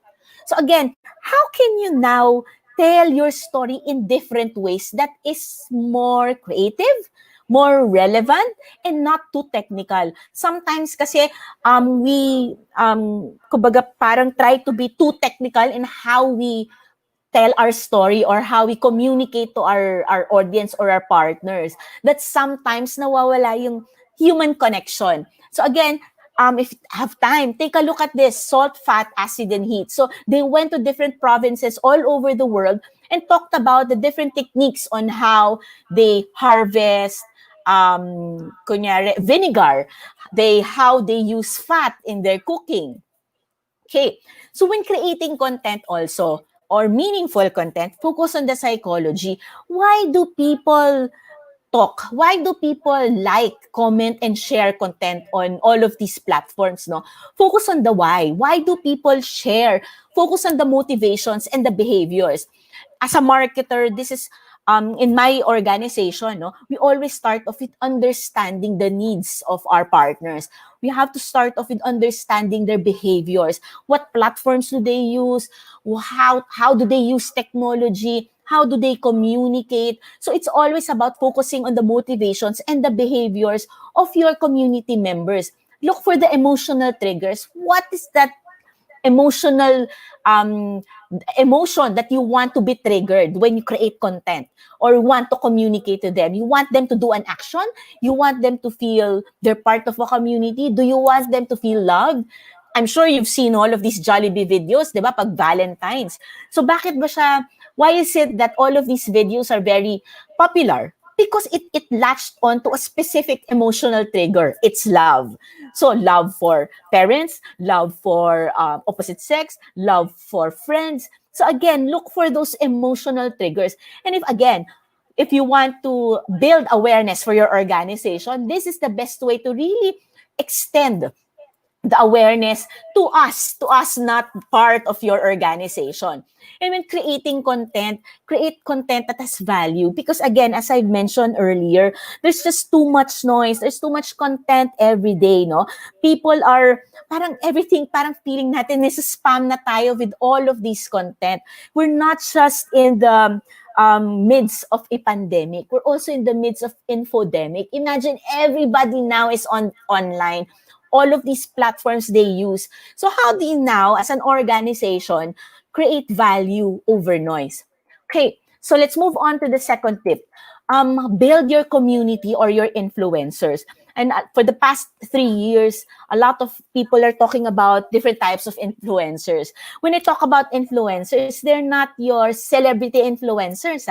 Anybody here in this room, in this call, we can all be influencers. We can influence a group of people, group of community, no? So when creating your community, you have to create their community persona. So how do you now create your community persona? You have to understand first, ano ba yung objective ko when talking to a specific community?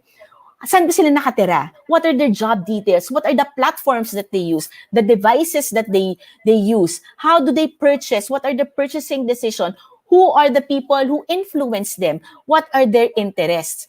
Because all of these communities and influencers delivers the fastest ROI, and it's an growing online acquisition channel. If you want, for example, to gather or more people to your organization, volunteers to really, may nabanggit kanina si Sir na parang gusto natin madaming nag-join. I mean, the community members can be a tool for you to really gather more people to your organization. Why are influencers and communities important? Because influencers give a human voice to brand. It's not the brand or the organization talking. It's people who are talking to people. So again, how can you leverage on using influencer marketing or community marketing for your organization?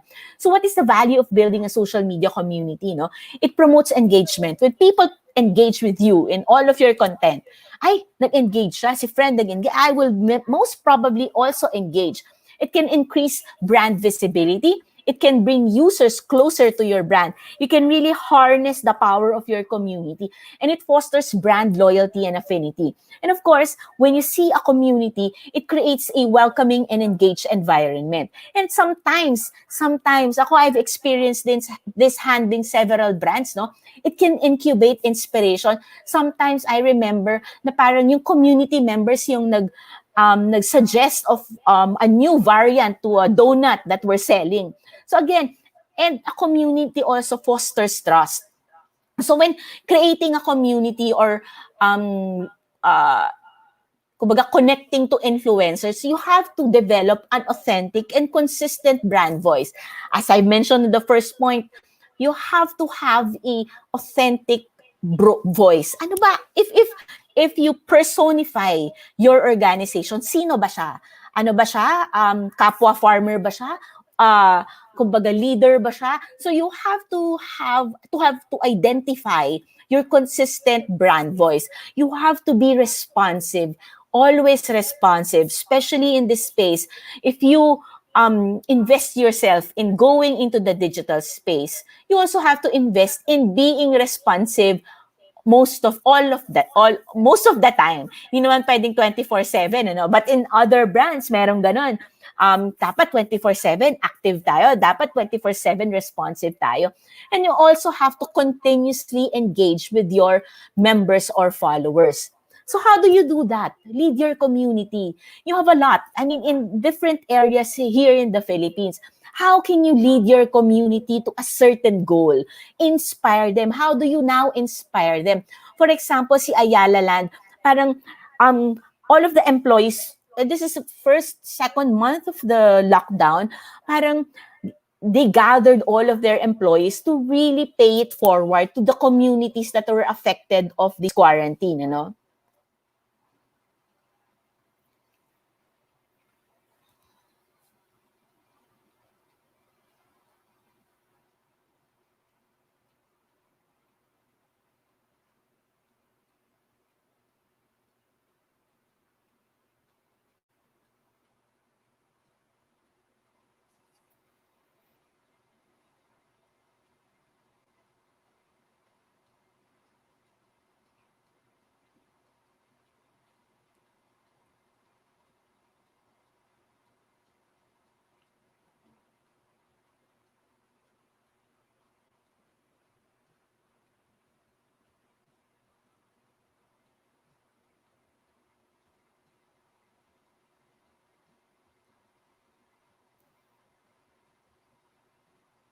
So you get naman the ano. So how do you now lead your community?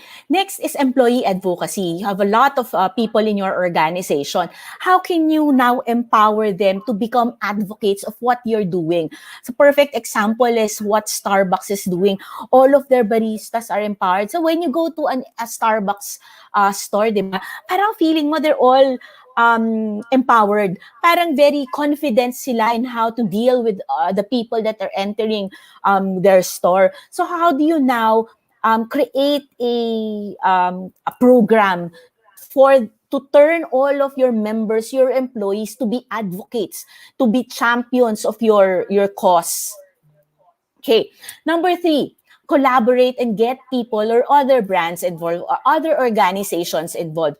Partner with brands whose skills and knowledge of content marketing, of complement what you bring to the table. So maybe, I'm sure you're all doing this, but I would like to challenge you. Paano nyo ile-level up yung partnership with all of these organizations?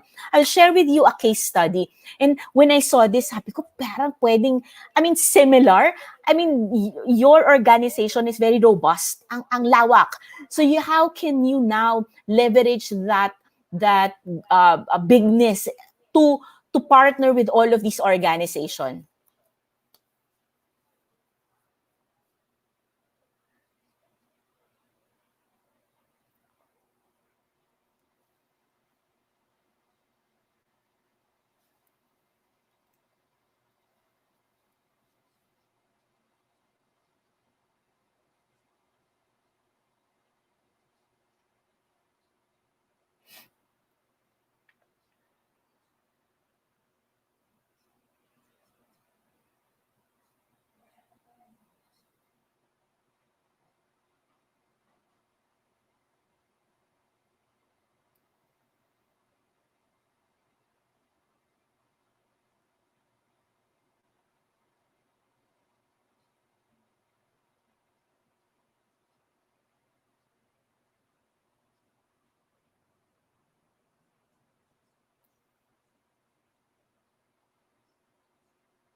So this is a digital campaign. So imagine, sana na-excite kayo kasi this is a perfect example of how your organization create campaigns like this that is powerful, that has a very an impact to the society. Okay, number 4, capitalize on micro moments. What are micro moments? Micro moments are intent-driven moments of when a consumer turns on their device to act on a need, to know, go, do, or buy. So we've all experienced this, di ba? Parang iniisip ako, I'll go to Google and just type on the specific search word that I was thinking. So when you're creating content also, or when you're creating creating social media assets, always remember about the micro moments of your partners, your communities. You have to be there. Anticipate the micro moments of your consumer so that you know what type of content you're going to release. You have to be useful. Again, provide relevant digital experiences for your consumers' needs in a specific moment. And of course, you have to be accountable. Create a seamless experience across all screens and measure the impact. So to share with you what a micro moment is, no, here's the video.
So when people search for the terms home gardening, agriculture, how do I make this? How do I raise a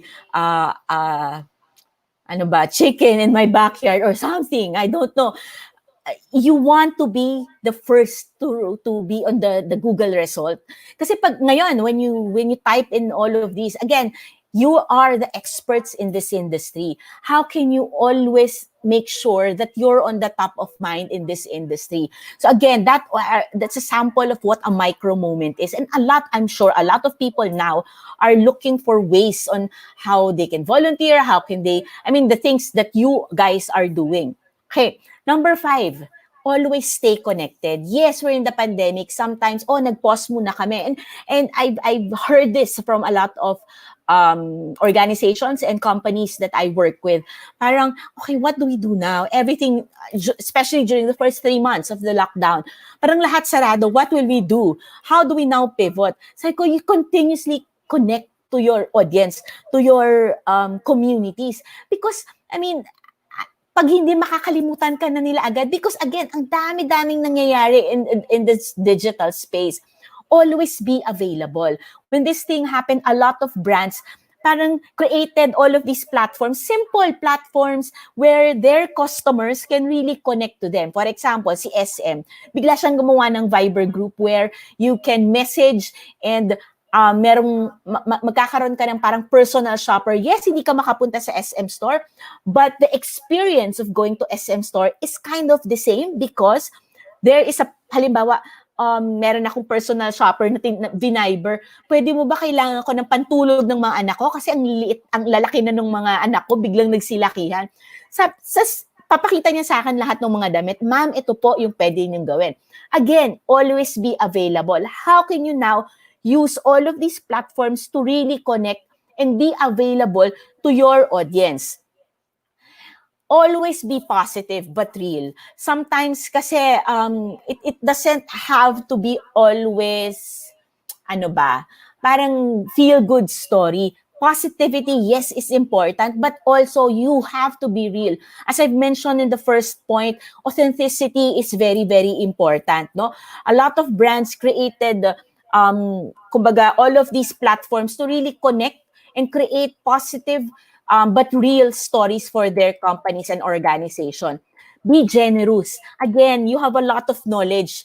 You have to share that knowledge to everybody. And in this space, in the digital space, in the shared economy, what they call it, the shared economy, we have to continuously share our knowledge to each and everybody. No? Hindi pwedeng yung alam mo lang. Kasi if you share it, there's a big chance of you really opening yourself up to a bigger community. Number 6, harness the power of data. And again, the beauty of digital, almost everything that you do on digital can really kind of measure it. Every click, every view, how many times view, how many seconds did a 1 minute or how many seconds na view yung video mo ng 1 minute, 30 seconds.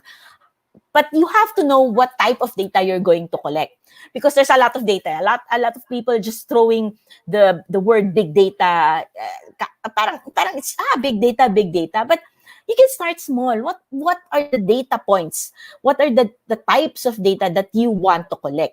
And analyze it. How do you now use that data, digital data, social media data, to really improve what you're doing, to really more on create an efficient way of doing things.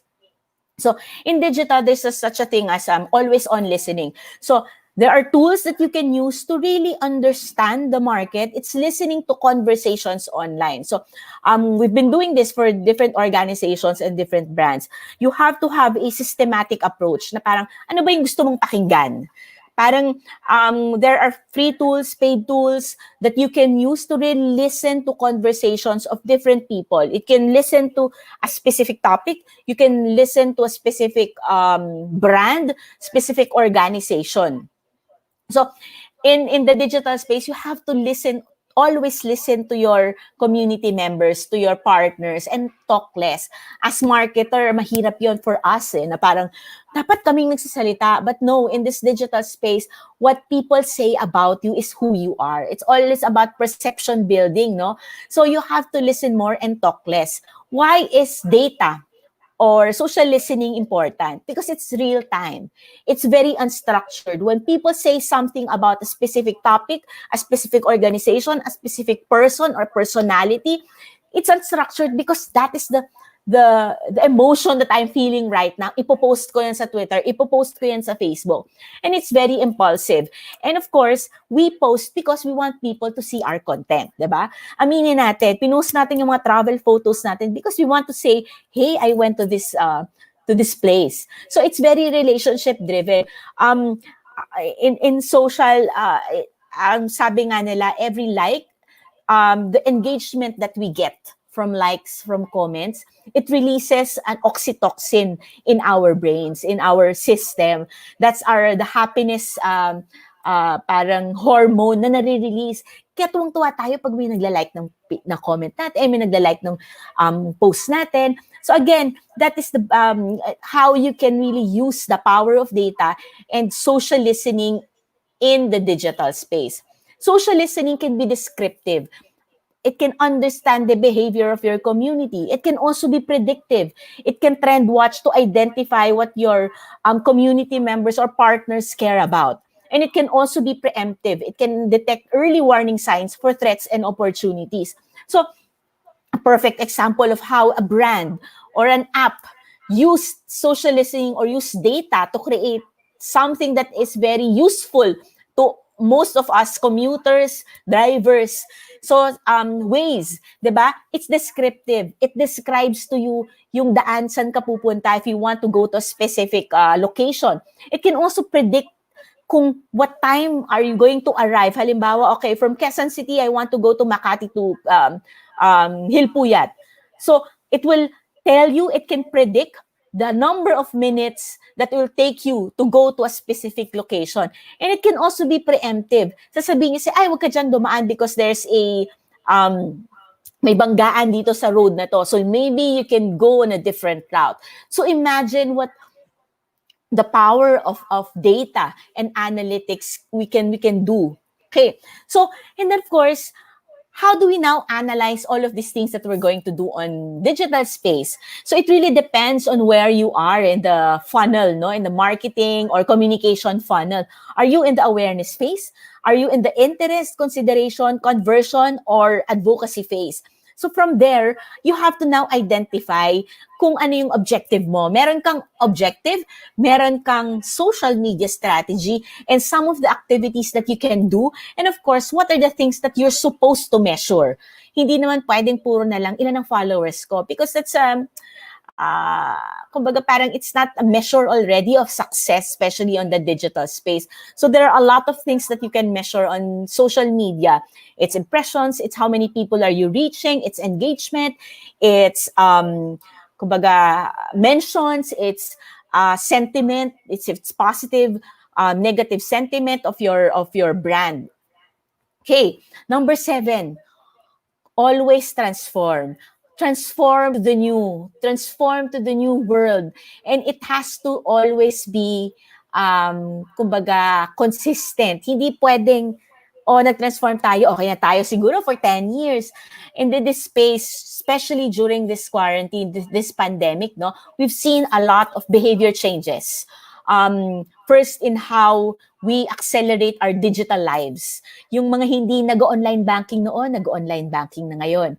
Yung even education, diba? I mean, we're forced, I have 3 kids. They're forced to study here and at home and do distance learning. The way we shop, the way we entertain ourselves because we cannot go to the movies. So that's first, the digital acceleration of our lives. Second is consumption, content consumption. More than ever, content consumption or relevant content consumption is very important. And of course, third, behavior shift of people na parang, is it a want or a need? Bibiling ko ba to? Hirap na nga ako, hindi ko na kailangan yan. Maybe I'll just focus my energy or my resources to this. So how can you leverage on all of these digital or behavior changes of Filipinos, no? So first is, how do you now transform your organization? A lot of people are talking about digital transformation, but what really is digital transformation? For me, digital transformation is all about human transformation. Yes, you can use all of this technology, but if your organization is not open and willing to use all of this technology, wala din hindi siya mangyayari, no? Digital transformation, first thing you have to do is empower your employees, empower your organization, your employees, your organization. And from there, after you empower them, it's so easy now to engage your customers because you've already built kumbaga parang yung kanina sinabi ko, yung employee advocates. You can now engage your customers.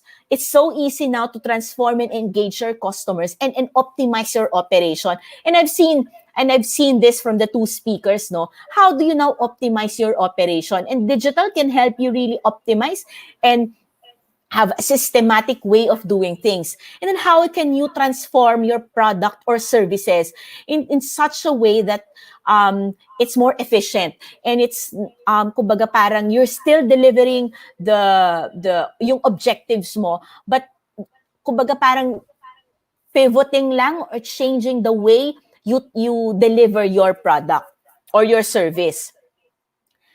How can you create your brand experience? For example, last year lang to, we handled the digital of the SEA Games, the 30th SEA Games. Di ba we hosted the 30th SEA Games here in the Philippines. So how can we now create a brand experience to all of these people who cannot go to the actual games? So we created different types of content, utilized 360 type of content. So these are small things. But if there's a big impact to the community, no? How do you now build your brand's visibility, especially in this stage? Parang yung kanina sinabi ko, how many people? 73 million Filipinos are online. And I am sure that data is first quarter of 2020. But I am sure after 2020, lalaki pa yung digital penetration or internet penetration. So how do you now integrate and choose the right channel for you? Facebook is not just, digital is not Facebook. A lot of people say, digital, Facebook, automatic yan. But there are so many platforms out there that you can utilize. In Facebook alone, you can use groups, you can do Facebook Messenger, you can create so much content, different ways, formats of content. So remember, social media is not just Facebook. There's microblogging, there's publishing, there's forums, there's photo sharing, virtual worlds, bookmarking, chat apps. So how can you now build your brand's visibility using all of these platforms? I am not saying use everything, no? You have to choose your channels wisely. What is the role of Facebook in your overall organization, in your overall communication objective? Kailangan very purposive when you choose a specific platform. So how do you optimize, again, your online presence? I showed you a while ago yung micro moments. No? A lot of people are, every second, every millisecond, people are searching for things, anything under the sun. So how can you enter that behavior of your community members? Okay, last but not the least, leverage on new platforms and features. The beauty of digital is hindi naman laging kailangang may bayad. Oras lang and energy and creativity yung kumbaga kailangan mong ituunan ng puhunan. So there are so many platforms out there, and the use of chat apps is very important, especially in this time. We've seen an increase of how a lot of people use all of these chat apps, especially Viber and WhatsApp. So you can also use TikTok, maybe. You can also try to experiment on Kumu. Kumu is a live streaming site where somebody's in front of a camera talking about anything under the sun. You can leverage on Facebook Live, what we're doing right now. You can use Instagram stories. I'll give you an example of how some brands, or how can you also, as an organization, use TikTok. This is a emerging platform here in the Philippines. And we're already seeing brands and organizations using TikTok as a platform for them to communicate to their audience. So maybe you can create a branded hashtag challenge like 555. You can partner with an influencer. So, yes, I'm not a user of TikTok because I guess hindi ko demographic yung TikTok. But if you want to educate, if you want to educate the youth, maybe you can also use TikTok. Imagine mo, this hashtag, Edukasyong Pilipino, there's 17.4 million views already that they talk about anything. And I've seen a lot of mga content about this. So maybe your organization create an educational video on TikTok. Maybe you can create tutorials. Again, during this pandemic, hindi tayo nakakapag-exercise sa gym. Hindi nakakalabas. Maybe a lot of people have been using doing tutorials on TikTok, on Instagram, to really just communicate and kumbaga share their talents to their community members.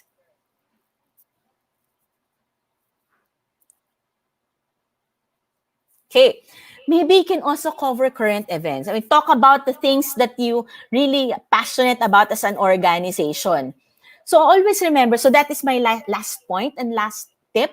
Always remember that digital marketing is more than just an arsenal of platforms. No, it's an infrastructure. It's a meaningful play and a space for stories and experiences to be enriched by you as an organization and to your customers or community members and partners. And in this time, we have to reboot. We have to always think of new ways on how to deliver our services, how to communicate to our partners. You have to always pivot to the new. But without but always remember, pivot but don't abandon your core, because your core ikaw yun eh, hindi naman mababago yun eh. Use digital platforms but always anchor yourself to your mission and how can you really help the society. And I hope we're at the almost fourth quarter now of 2020. After this pandemic, I'm sure all of us will come out with a lot of learnings, different experiences, and I am sure that we can all rebuild ourselves, our organizations, and our businesses for a better normal. Sabi ko kanina, I want to challenge talaga the word new normal. Maybe we can be a better normal. We can really improve. Maybe. I know it's hard. It's easy to say, di ba? It's easy to say that makakabang tayo dito, but I know it is hard. But I feel that there's still really hope that maybe kahit papano, we learn things because of this pandemic to create a better world, to create a better normal. And of course, always use this platform. I very advocacy ko to really use social media, create content with meaning. Yung may positive impact sa society. And I guess your organization can do that. And that's why I'm very excited for you guys. I really want for you guys to really harness the beauty and the power of social media to connect, to create content with meaning. Thank you, and I hope I've shared enough insights regarding digital marketing. Digital marketing is so kumbaga, wide. Ang daming pwedeng pag-usapan. I guess the things that I shared with you today are some of the tips. You can, I'm sure, you can all easily do all. Ang dami-dami nyo sa organization. Pwede nating gawin lahat yan. Thank you. Thank you very much, Miss Kanka. Napaka-dynamic no, ng presentation. Very engaging. Tamang-tama, marketer ka talaga po. It really comes through. And I think there are a lot of questions coming in, and it's addressed to the three speakers, of course. Thank you very much. Napakaganda ng pasok no, na digital marketing also because where it's really part of recalibrating. And if you noticed po ma'am, the nature of the extension services that PHILEASNET members provide are really on face-to-face human interaction, and so the challenge really is how to adapt and bring into the digital space these kinds of engagements. All right, so I think this is a good point in time for us to go into the question and answer portion of this webinar. And I think we do have a couple of questions, and I think let's backtrack a bit on some of the questions coming in. We have a question from a certain Helen Lavinia Ebunya. Working coaching online in this pandemic is very challenging for our field partners with poor internet connection in their areas. What interventions can we do to address this problem? We have seen and heard from Dr. Arlene Flores on how that's being done. And maybe, Ma'am Arlene, you did elaborate already on how that is being done, on even on a step-by-step. Nakita din namin yung pictures, paano nagbibigay ng kits, paano nag-aabot ng, itik and all that, and all these ways and means. But what are the other maybe tips that can also add on to, or at least address this question, if you may address it? Okay, that was the action we did given the time that we were taken flat-footed actually when this pandemic came. But even if we did that thing, and as I started my presentation, I said, my presentation will focus only on areas that there is no connectivity.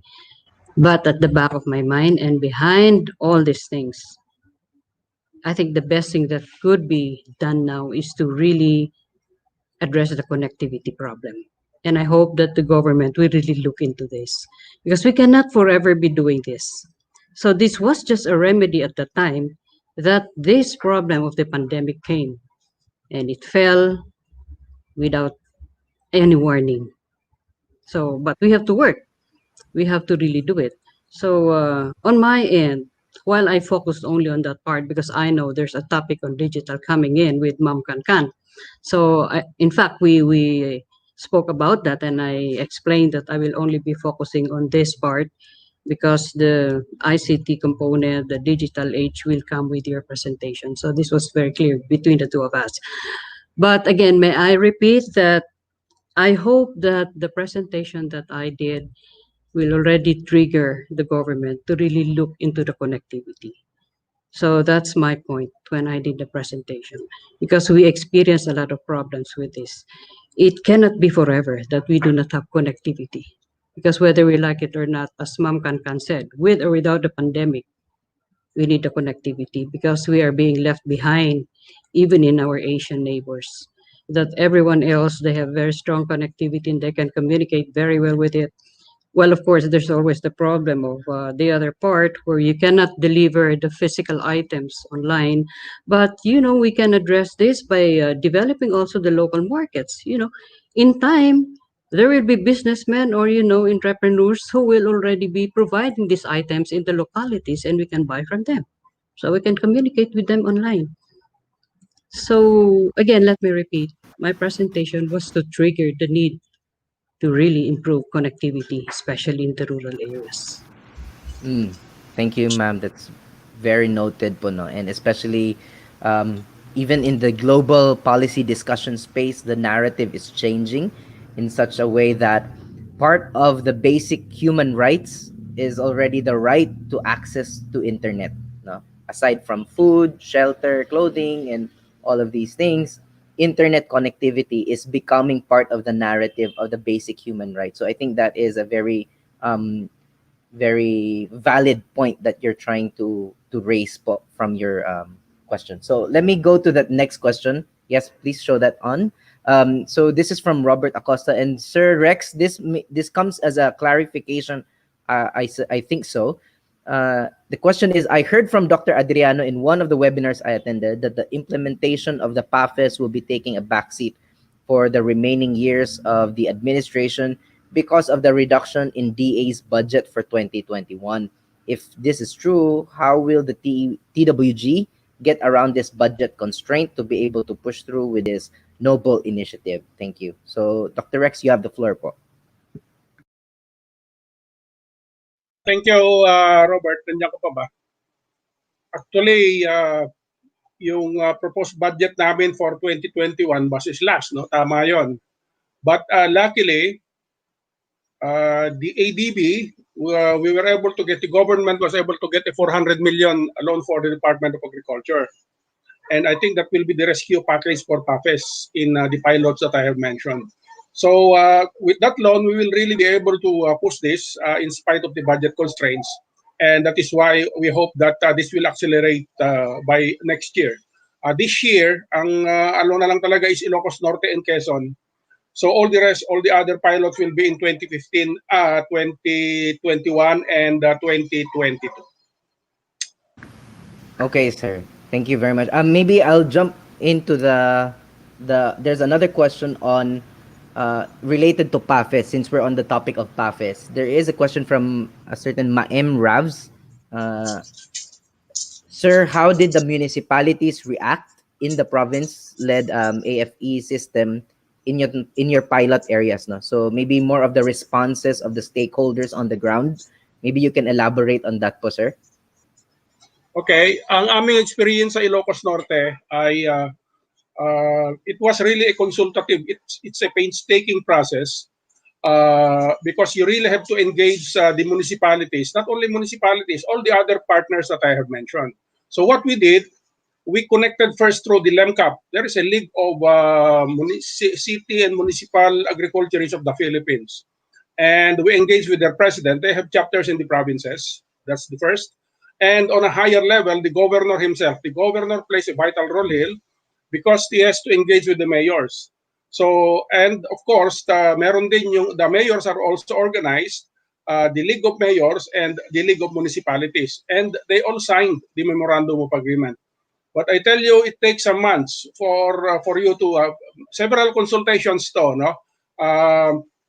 DARFO, university. It took us, I think, about 4 or 5 months before we could really solidify that action to sign a memorandum of agreement. And yes, there are risks. Like I'm sure Arlene is knowledgeable here. The one we started in Apayao, when there is a change in political leadership, there will be risks there because there may be a change in the governor, and so there may be a change in policy. That is why that memorandum of agreement is really the instrument of institutionalizing PAPES at the provincial level. When the incumbent governor signs a memorandum of agreement, there are also other players there that are signatories, like the university, the DA regional office, and the other national offices. So there's a sense of stability in that document. So unless there is really a very vehement objection of whoever is the governor, that document will hold true, and that will push through the institutionalization of PAPES. And take note, there is a come on there because there is a counterpart, national counterpart from the government. The funding for PAPES is not only one source, source from the province, and even some municipalities that may want to chip in, and of course the national government, that is the Department of Agriculture. So to sum it up, critical here are the organizations, the League of Municipalities, the League of Mayors, and the League of Extension Workers at the province. Thank you, sir, for addressing those. Dax, I think there was a comment on also on PAFES that you tried to flash. Could you put that back on the screen, please? Okay, so medyo na-cut off towards the end, no? Pero maybe we can see na, I believe we Filipinos are not wanting in excellent ideas, concepts, programs, and projects when it comes to agriculture and rural development. Our well-laid agricultural development plans and excellently written laws, for example, the AFMA, are witness to this. What we are weak at is true to goodness implementation and the sustainability and continuity of excellent initiatives. And hopefully that would not be the case. I mean, that would I would assume, no, from the PAFES, seeing that there is a very promising future of PAFES uptake. So when a new administration comes in, all the well-meaning plans, and I'm not sure what the net following part of the comment is, but I would assume that normally, just like what Dr. Rex Navarro alluded to, is that when a new administration comes in, normally the policy changes. And so I think Dr. Rex addressed that very well also, that the legal instrument that helps establish the continuity and sustainability is the memorandum of agreement with the stakeholders involved at the local provincial level. Tama po ba, Sir Rex? Yeah. Amen. Okay. So there was a question on, I think this is addressed to Miss Cancan, no? From Vince Hernandez. So there is a question on how can we then promote agriculture to the youth using the digital platforms? What are your suggestions on that? Miss Cancan? You're on mute po. So I think first is identify the platforms to use and the way you deliver the content. Kasi may attention span ang digital, ang youth, lalo na ang mga kabataan. There's a study that the attention span of digital consumers is only 6 seconds. So how do you now attract, compared to a goldfish, sabi nila si goldfish 7 seconds daw. So because again, ang daming content eh. So first is identify the right platform.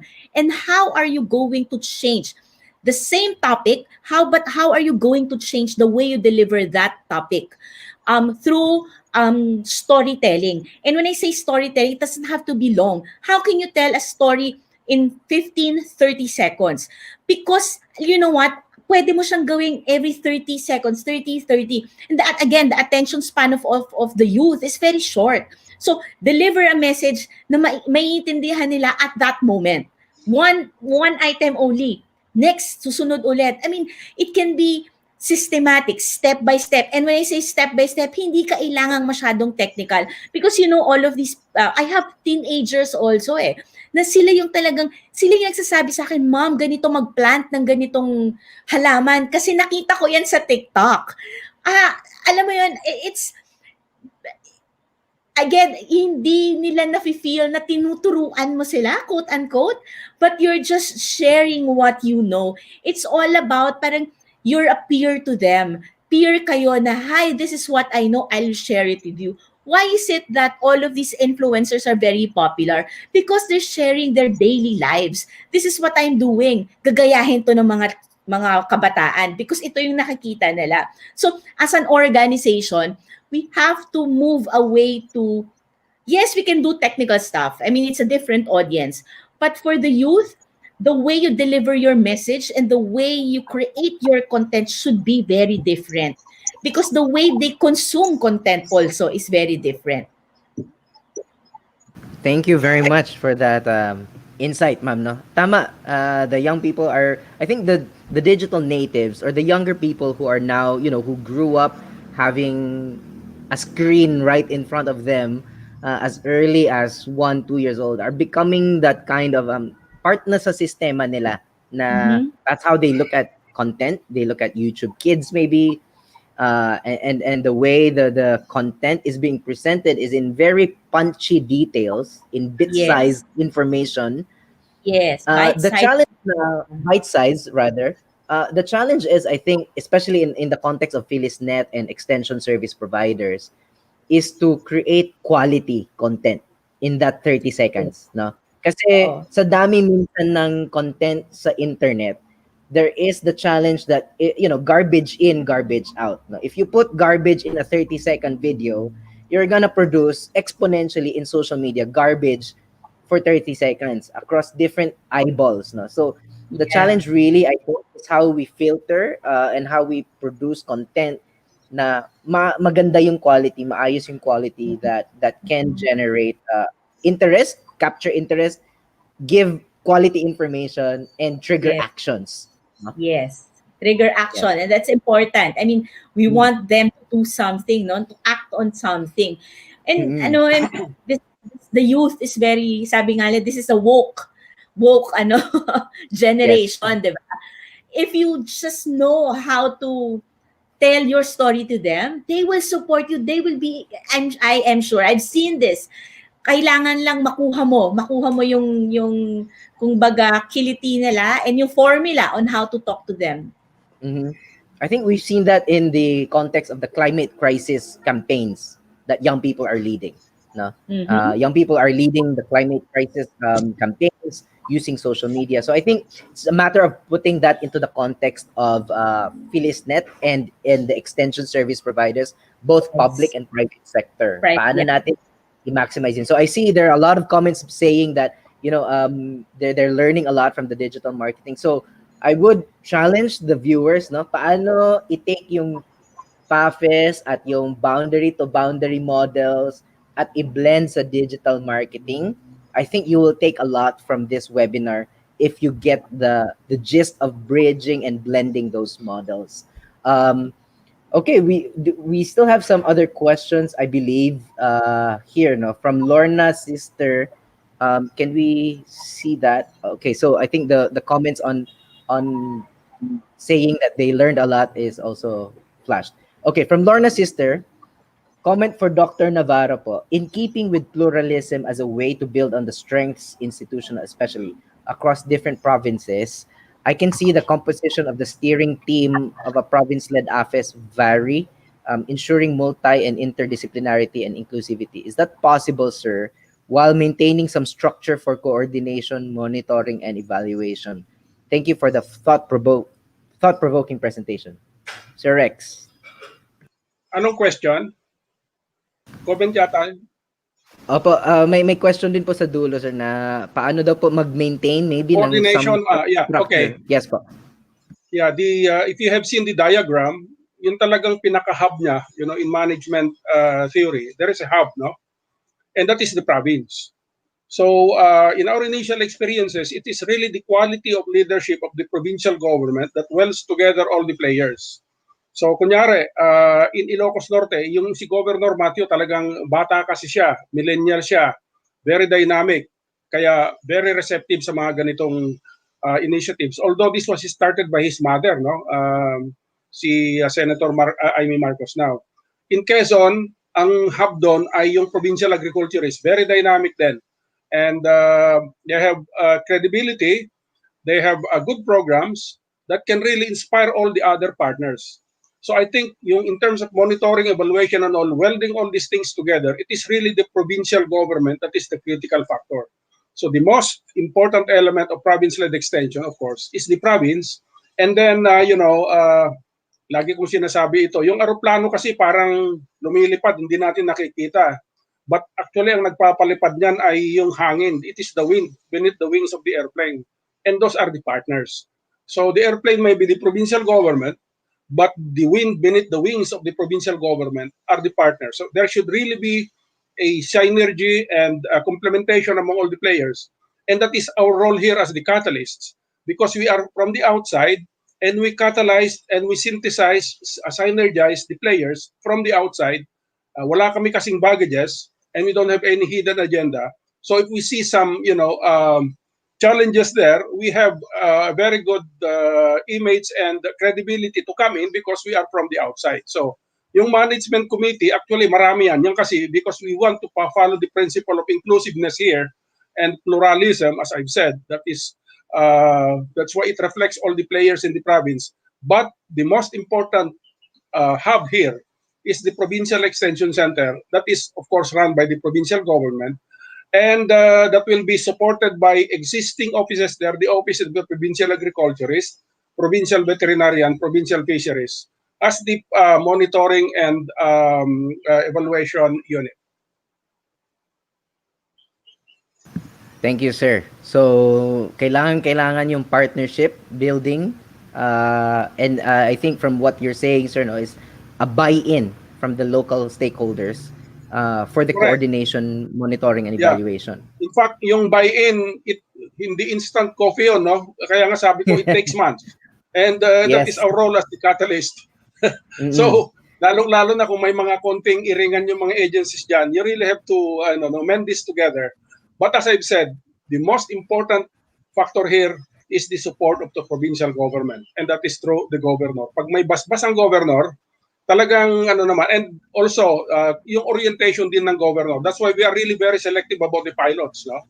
And we've seen that hopefully in these pilots, the energy and the quality of leadership of the provincial government will really be the main factor in helping us establish the province-led extension system.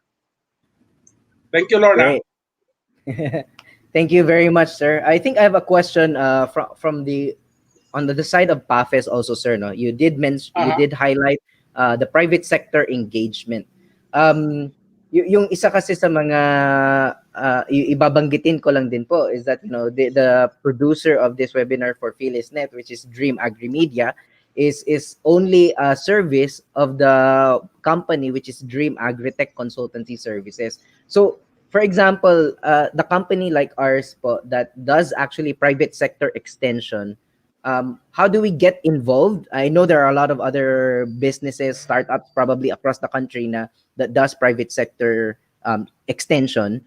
How can we integrate and how can we link up with you and the PAFES initiatives po para mas merong way to streamline the private sector, especially young people doing a startup in private sector extension po? Very good, Jim. In fact, hindi ko masyadong na-highlight yung potential, in other countries like in India, negosyo na ngayon ng extension services. There are companies that offer services who do extension. In fact, we were working with them when I was in India. And one thing very good is they are very good in ICT-enabled extension. And I think that's where Dream Agrimedia could come in. You can offer to provide advisory services, ICT-enabled advisory services. Because I see yung capabilities ng mga provincial governments, wala pa yan. Alam mo kasi mga karamihan yung mga kasama ko ay medyo senior na. Hindi ko naman sinasabi na hindi kami IT savvy, but I think this is where the youth can come in. And Dream Agrimedia can sign a memorandum of agreement with the provincial government of Ilocos Norte. In fact, Justin was with me. He was in the initial workshops. In fact, yung YPARD, nandiyan ka pa ba sa YPARD? YPARD was an initial player here. And that is the kind of services that you can offer. ICT-enabled extension services. That's the one that I would recommend where Dream Agrimedia would come in, especially all of you are young. And that's where we can attract the young people in agriculture. Not to complement Kankan's presentation, Yes. Agriculture 4.0 is the golden opportunity for attracting the young in agriculture. Because as I presented, the use of drones, the use of the internet, Mm-hmm. the use of robots. In fact, they're using robots now. This one, si AgriBot. Yan ang direction na gusto nating mangyayari. And if you look at the paradigm of the Department of Agriculture, the current leadership, they're very much into digital agriculture. Yung sinasabi nilang big data, etc., etc.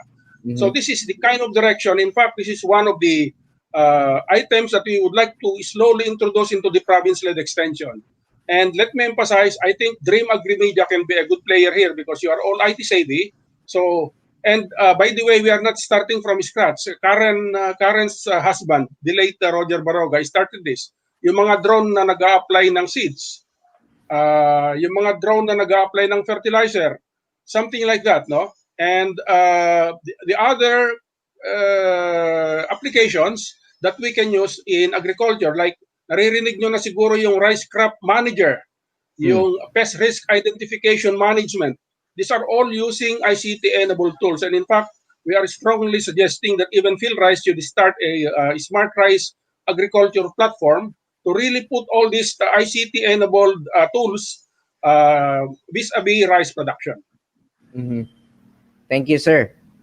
We will definitely reach out to you after this also to see how we can look forward. So also for other, maybe young people who are there in the audience listening, you can definitely reach out also to Sir Rex if you want to connect your startup with a private sector engagement.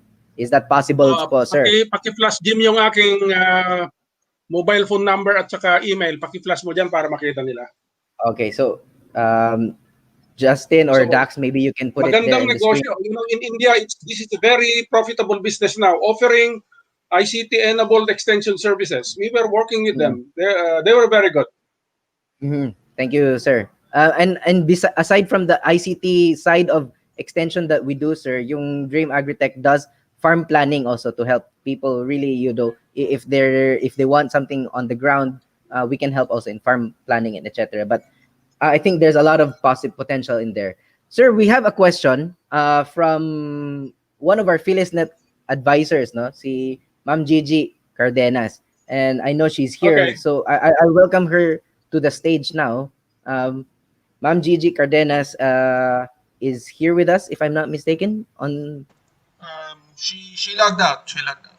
Oh, she's logged out. Okay, but she did have a question, sir, and maybe I'll raise it here.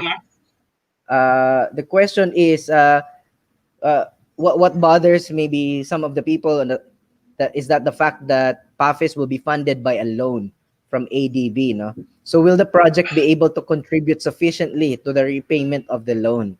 Ano pong masasabi niyo dun, sir?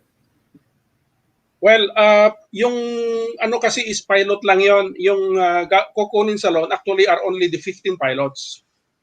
So, ang aming long-term, medium-term advocacy and direction is really for PAFES to be incorporated as a regular budget of the Department of Agriculture. Take note, no? Counterpart lang yan, ha?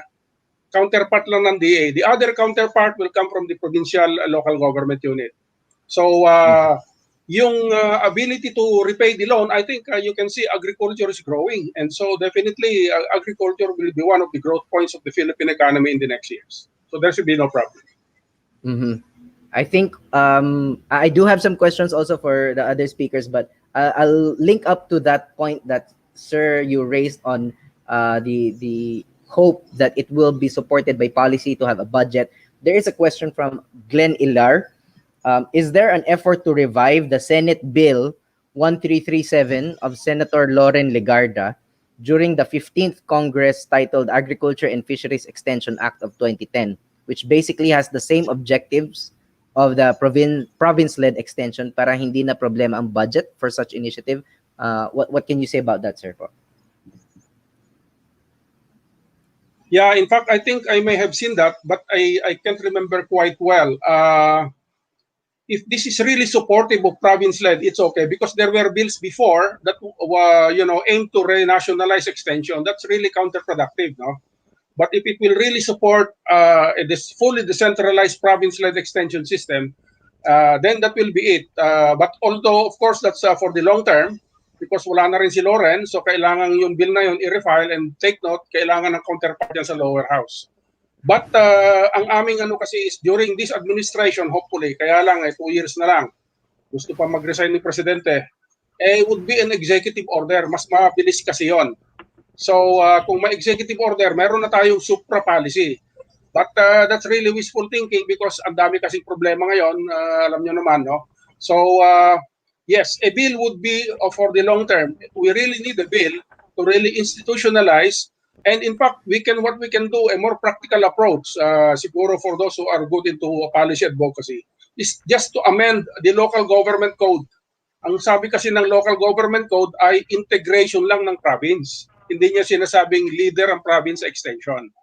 Alam nyo, simple lang. Ilang provisions lang yung ano doon, i-amend doon, and that will be it. We don't need a new law. Actually, it's just amending the local government code. I think that should be all, no? Yeah. Okay. Sige po, sir. That's very well noted po. Okay, so Ma'am Gigi and Sir Eric are here also with us on stage po, no? Ma'am Gigi, would you want to follow up on that or ano po? Well, Yes, I'm very sorry. I don't know if my question has been presented to Dr. Rex already. I was out yes, ma'am. because We presented it po. yeah, my internet is unstable at the moment. So, well, Dr. Rex, yun lang ang worry ko, as I mentioned, like the loan repayment and how much will the different interventions would be able to contribute to the repayment of such loans or whatever agreements there are in the government. Yun lang ang isang worry ko doon, but I think the PAPES as it has been conceived is a model that I think we really can try. As I mentioned also before, we had espoused something similar to that in the UPLB, but hindi masyadong nag-take off. The other concern ko doon is the institutional strengthening, particularly those extension providers. Kasi if such a program has an extension program, it has both a supply side and a demand side. Demand side, ano yung mga kailangan ng mga new farmers who will be participating in this different program interventions under a modernized agriculture, under Agriculture 4.0. Ano yung mga demands? And what is the readiness of our extension providers to provide or respond to those demands for extension and advisory services? I'm not I'm not expecting the question now, but what I'm trying to what I am expecting is if there's something that is being conceived now in terms of capacity development that would respond to the requirements of agriculture in the future, which could be the platform also of a provincial-led extension system. Yun lang, Dr. Rex, ang aking concern.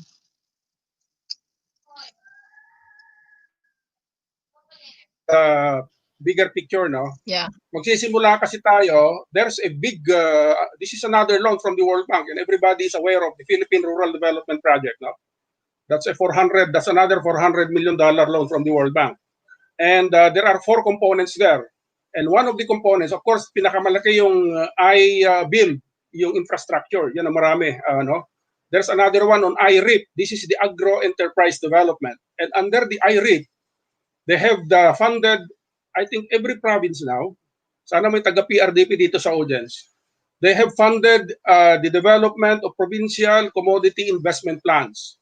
And nakikita namin that's a very good take-off for province-led extension because it was the province that developed that, and they have identified priority commodities that are worth investing on by the province. So ang worry kasi namin is matatapos na by I think 2022 o 20, I'm not sure, 2 years from now. Yung PRDP, matutulog lang yung mga napakakapal na mga dokumento na ginawa ng mga probinsya. And so we took a look at that, and there we can build the enterprises that will really spur growth in the countryside. Kung yung business as usual kasi ang ating extension niya, training, demo, advisory, ay nakikita namin kasi ano yun tingnan natin hindi talaga, well, it will help agriculture grow, but the big push in agriculture to us is really developing viable enterprises in the countryside. And that's where the PRDP has started. And in fact, they have provided the infrastructure needed. So, yan yung starting point ng probinsya, province-led extension. We will build from there, and from there, we are going to establish agro-based enterprises. That's where we need the technical backstopping. Nakita niyo yung mga subject matter specialists. Because the province and the municipalities, wala kasing capability ng ganon. So yung sinasabi mo, Gigi, na institutional strengthening, essentially nakita namin sa aming mga consultations, matagal nang inaangal ng ating mga extension workers ito, and I'm sure there are many of them listening right now, yung mga basic tools, no? Like transport. Nung panahon na Masagana 99, mayroon tayong sinasabi na tinatawag na vehicle loan, blah blah. May motorsiklo yung technician, may counterpart ng NFAC, binabayaran niya yon every month.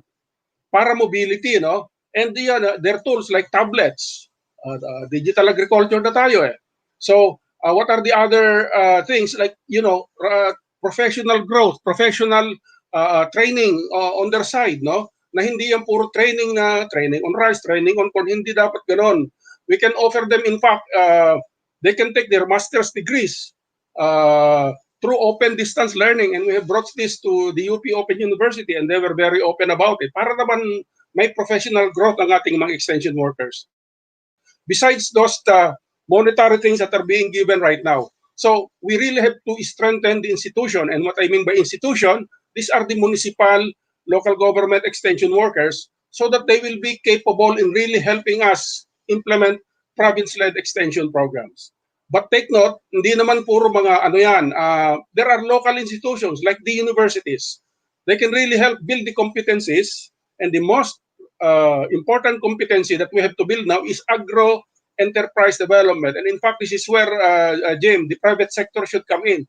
Kung ano kasi public sector lang ang magtuturo ng agro enterprises, ay alam niyo naman natin ang track record ng public yan, no? So we really need the private sector here. That's why we are involving the chambers of commerce and the provincial presidents of what we call the provincial agriculture and fisheries councils. So yan yung ating vision.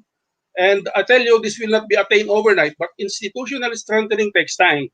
Hopefully through PAFES, that will be a good platform to really accelerate it, because we are not saying that it's not happening right now. Thank you. Thank you, sir, for comprehensively addressing that question po.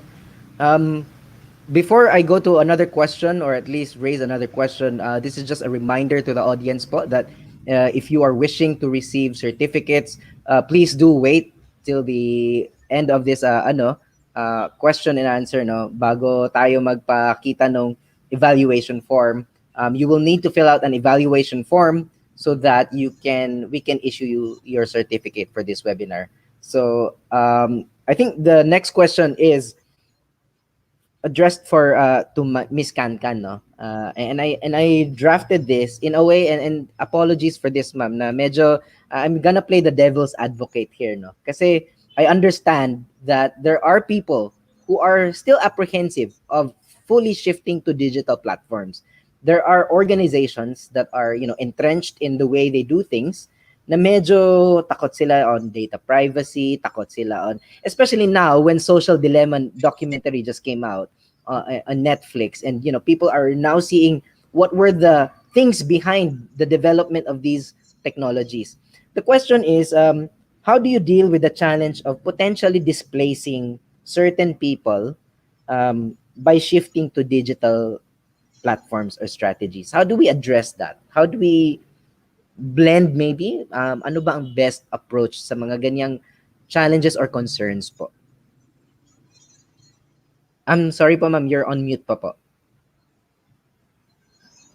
I'm sorry.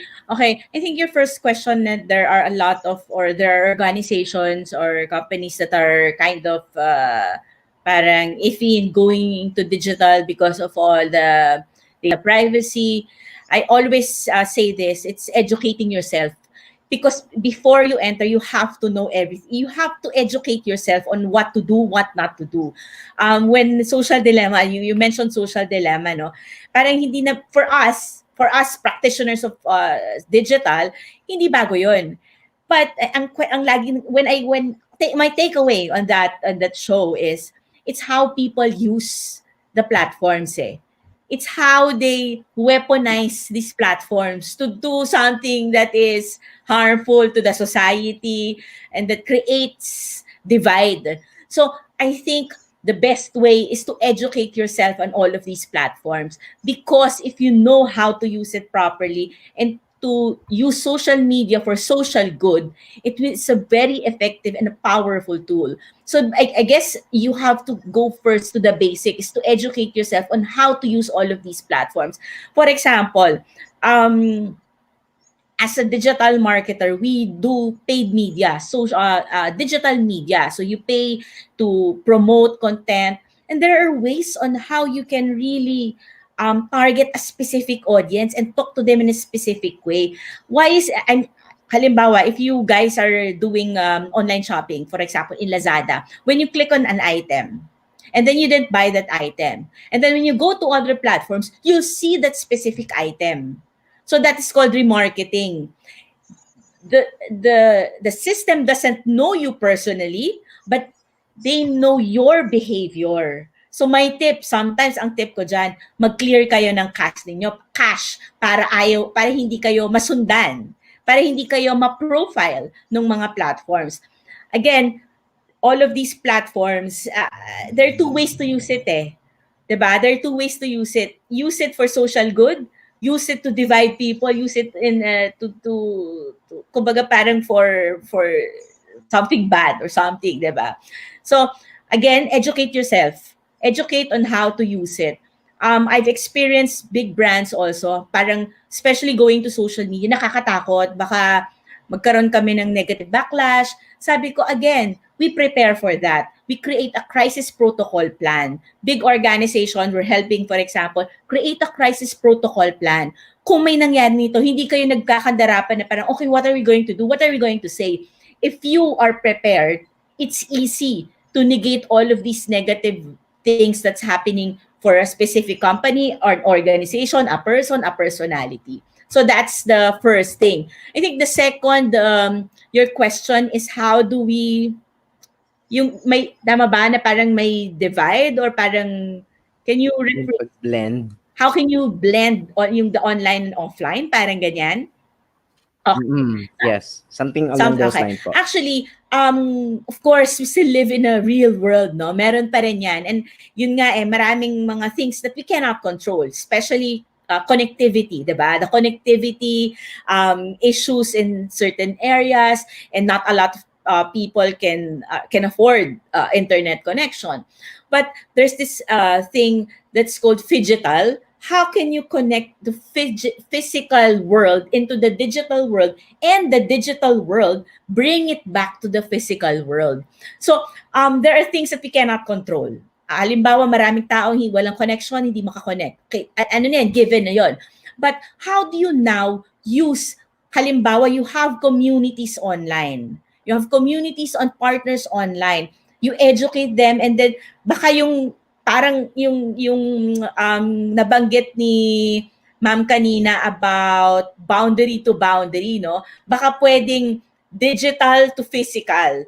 Parang you educate a group of people on the digital world and then bring that knowledge into those people who cannot connect to the digital world. So there are ways on how you can do that. But again, pwede kasing manggaling sa physical, papuntang digital, pwedeng digital, magpupunta sa digital. So that is how you can kind of bridge the divide or how you can bridge the gap. And Okay, I hope thank you. Yes, I think that's up to a case-to-case basis kung paano gawin yung phygital, ma'am, no?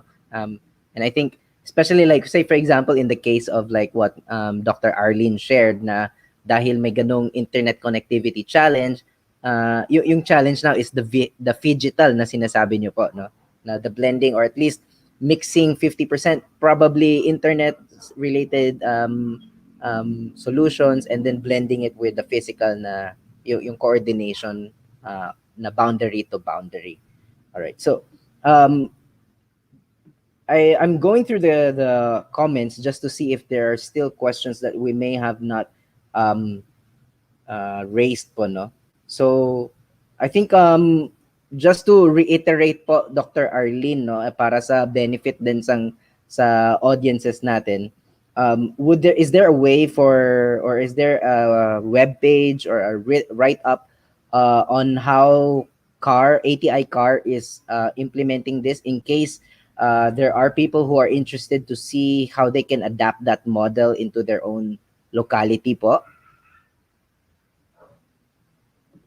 Yes, Sorry, you were on mute po, ma'am. Sige po. Okay na po. yeah, we intend to upload that in our PHILEASNET car chapter website. Kasi meron kami. We have a website here sa PHILEASNET chapter. So actually that was part of the extension guidelines that we had to prepare during the lockdown in March. So I just lifted it from there. And yeah, we will upload it in the PHILEASNET car chapter. Okay, thank you very much, ma'am. I think there are a lot of people who are also interested in that, no, na given na meron talaga tayong mga lugar po sa ating bansa na medyo challenged pa rin in terms of connecting to the internet. So that would be a very useful practice. But again, taking note on what you said na sana this also raises the point that there will need to be clear efforts to build the technological infrastructure to have the internet connectivity for our especially far-flung and rural communities po. So thank you very much. Dr. Eric Palakpak has encountered some technical issues, but he wants to convey what they're doing at the Philippine Carabao Center po, no, na the Philippine Carabao Center with regard to province-led dairy buffalo production and extension system nationwide as well. They're doing a digitalization also of extension advisory services in partnership with the Grameen Foundation. This I think is in line with the Grameen Bank, no, yung Grameen Foundation. So they're also doing that in the context of dairy buffalo production and extension system. So I think these are the models that we can see and take from na ano ba yung mga models na paano nagre-recalibrate an extension advisory services network or at least services rather across the country and how we bring that to the new world, no, na change na yung landscape, na change na yung jargon pati, hindi lang siya new normal as Miss Kankan suggests, no, it's a new world for us. So I think it has to catch on also that we need to have new skills. Jim, yes sir. May comment ako dyan sa kay Yes Eric. sir. May Go comment ahead. ako, no? Saka for the general audience, we should distinguish. There are many nationally funded extension programs now, like rice, line, dairy, etc. Maraming programa ng DA na nasa probinsya.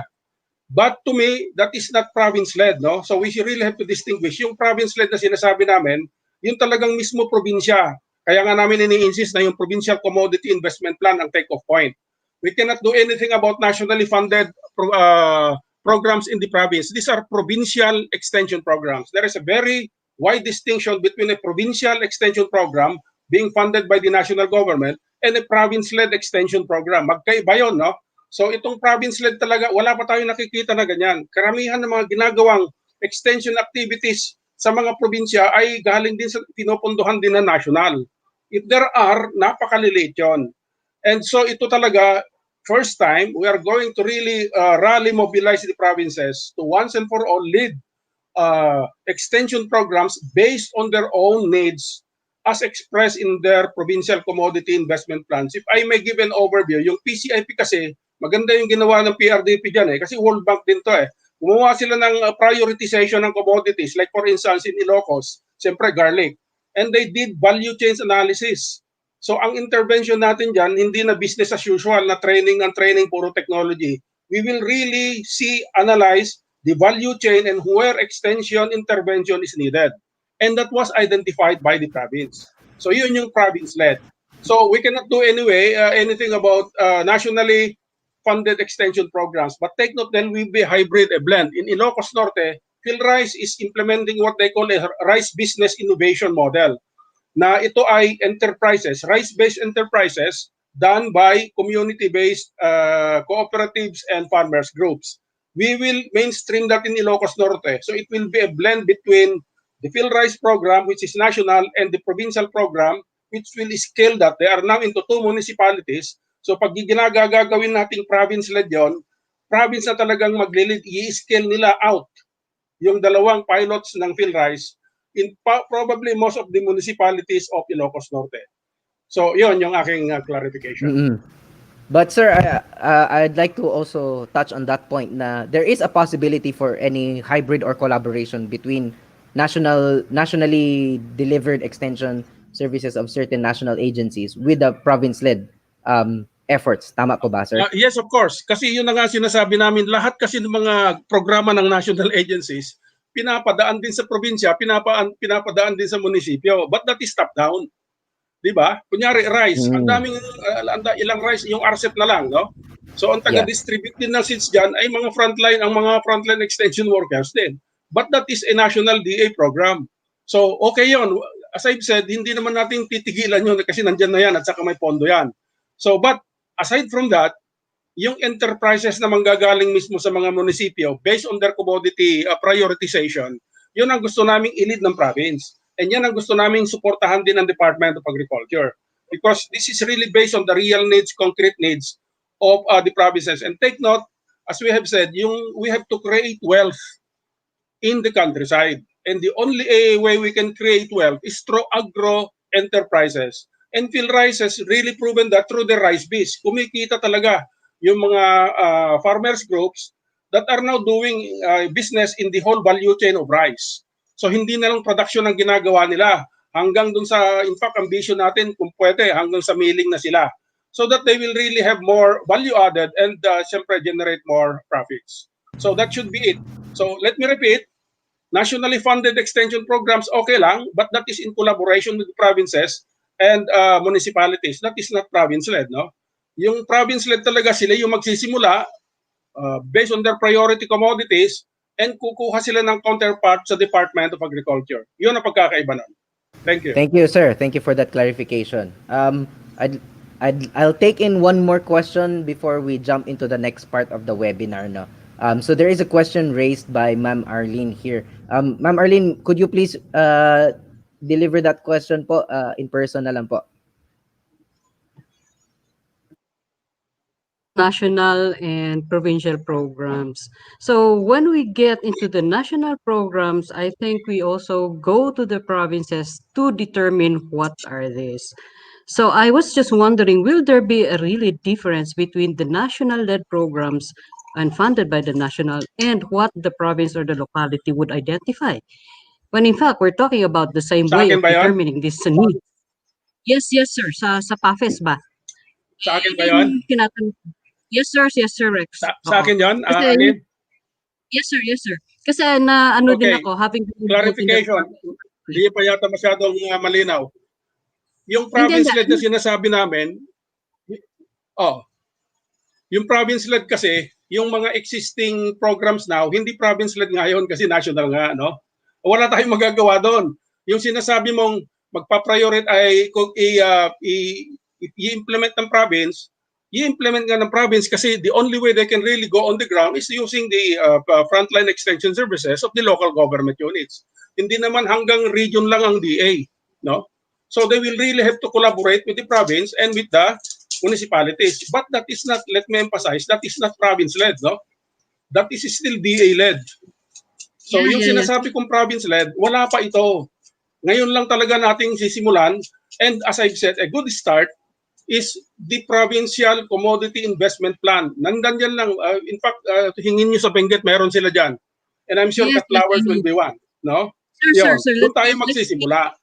Let me Yun. clarify my point, sir. Sir, Oh, ang point ko kasi dito, whether we Hmm. like it or not, we're talking about ano yung mga pag-i-invest natin, like you mentioned about something like PRDP, itong mga viable projects. Okay, so in every province, for example, we have you mentioned about like Ilocos Norte has what do you call this, garlic and onions. Okay, if a national program would be also for garlic and onions, and it will also be taken up as a provincial program, is there a conflict in there? Wala. Wala. How we do? Ang ano lang talaga doon, pagkakaiba, the province will be very happy for the funding, no? Pupunduhan niya na national. Pero So, dapat talaga ang management niyan ay province. Wala, yes, no okay. conflict. Yun. So, what's the big deal about us distinguishing what is national, what is provincial? Because if we're talking of a provincial plan, it should already integrate what they can get from the external outside the province, like DA, DAR, we have other agencies for that matter. So, what would happen is just to integrate into a provincial plan. No. Hindi mo ako maintindihan. That's still top down, no? In fact, that's the business as usual, Arlene, no? Ang I talagang mean, is gusto ko, integrate ang, nila. yeah, I-integrate lang nila doon sa integrate nila sa provincial plan. It's not going to be taken separately. no. Diba? Yun ang sinasabi ko, that is the business, that is the usual business now. That is what we want to change, no? Meron pa rin, as I've said, let me emphasize, hindi natin mapipigilan ang national program na pupunta sa probinsya. But take note, as I've said, that is not a provincial program, that is a DA program collaborated with the province. Yung province-led But you talaga have the sila same yung goal. magsisimula yon. Yung probinsya ang mag-originate, kunyari, a garlic industry in Quezon, a good example. There is a coconut industry development program developed by the provincial government of Quezon. That is not, there are coconut programs coming from PCA, but that is PCA program collaborated with the province. So ngayon, ang gagawin natin pag nagsimula tayo, there is a coconut industry development program developed by the provincial government of Quezon.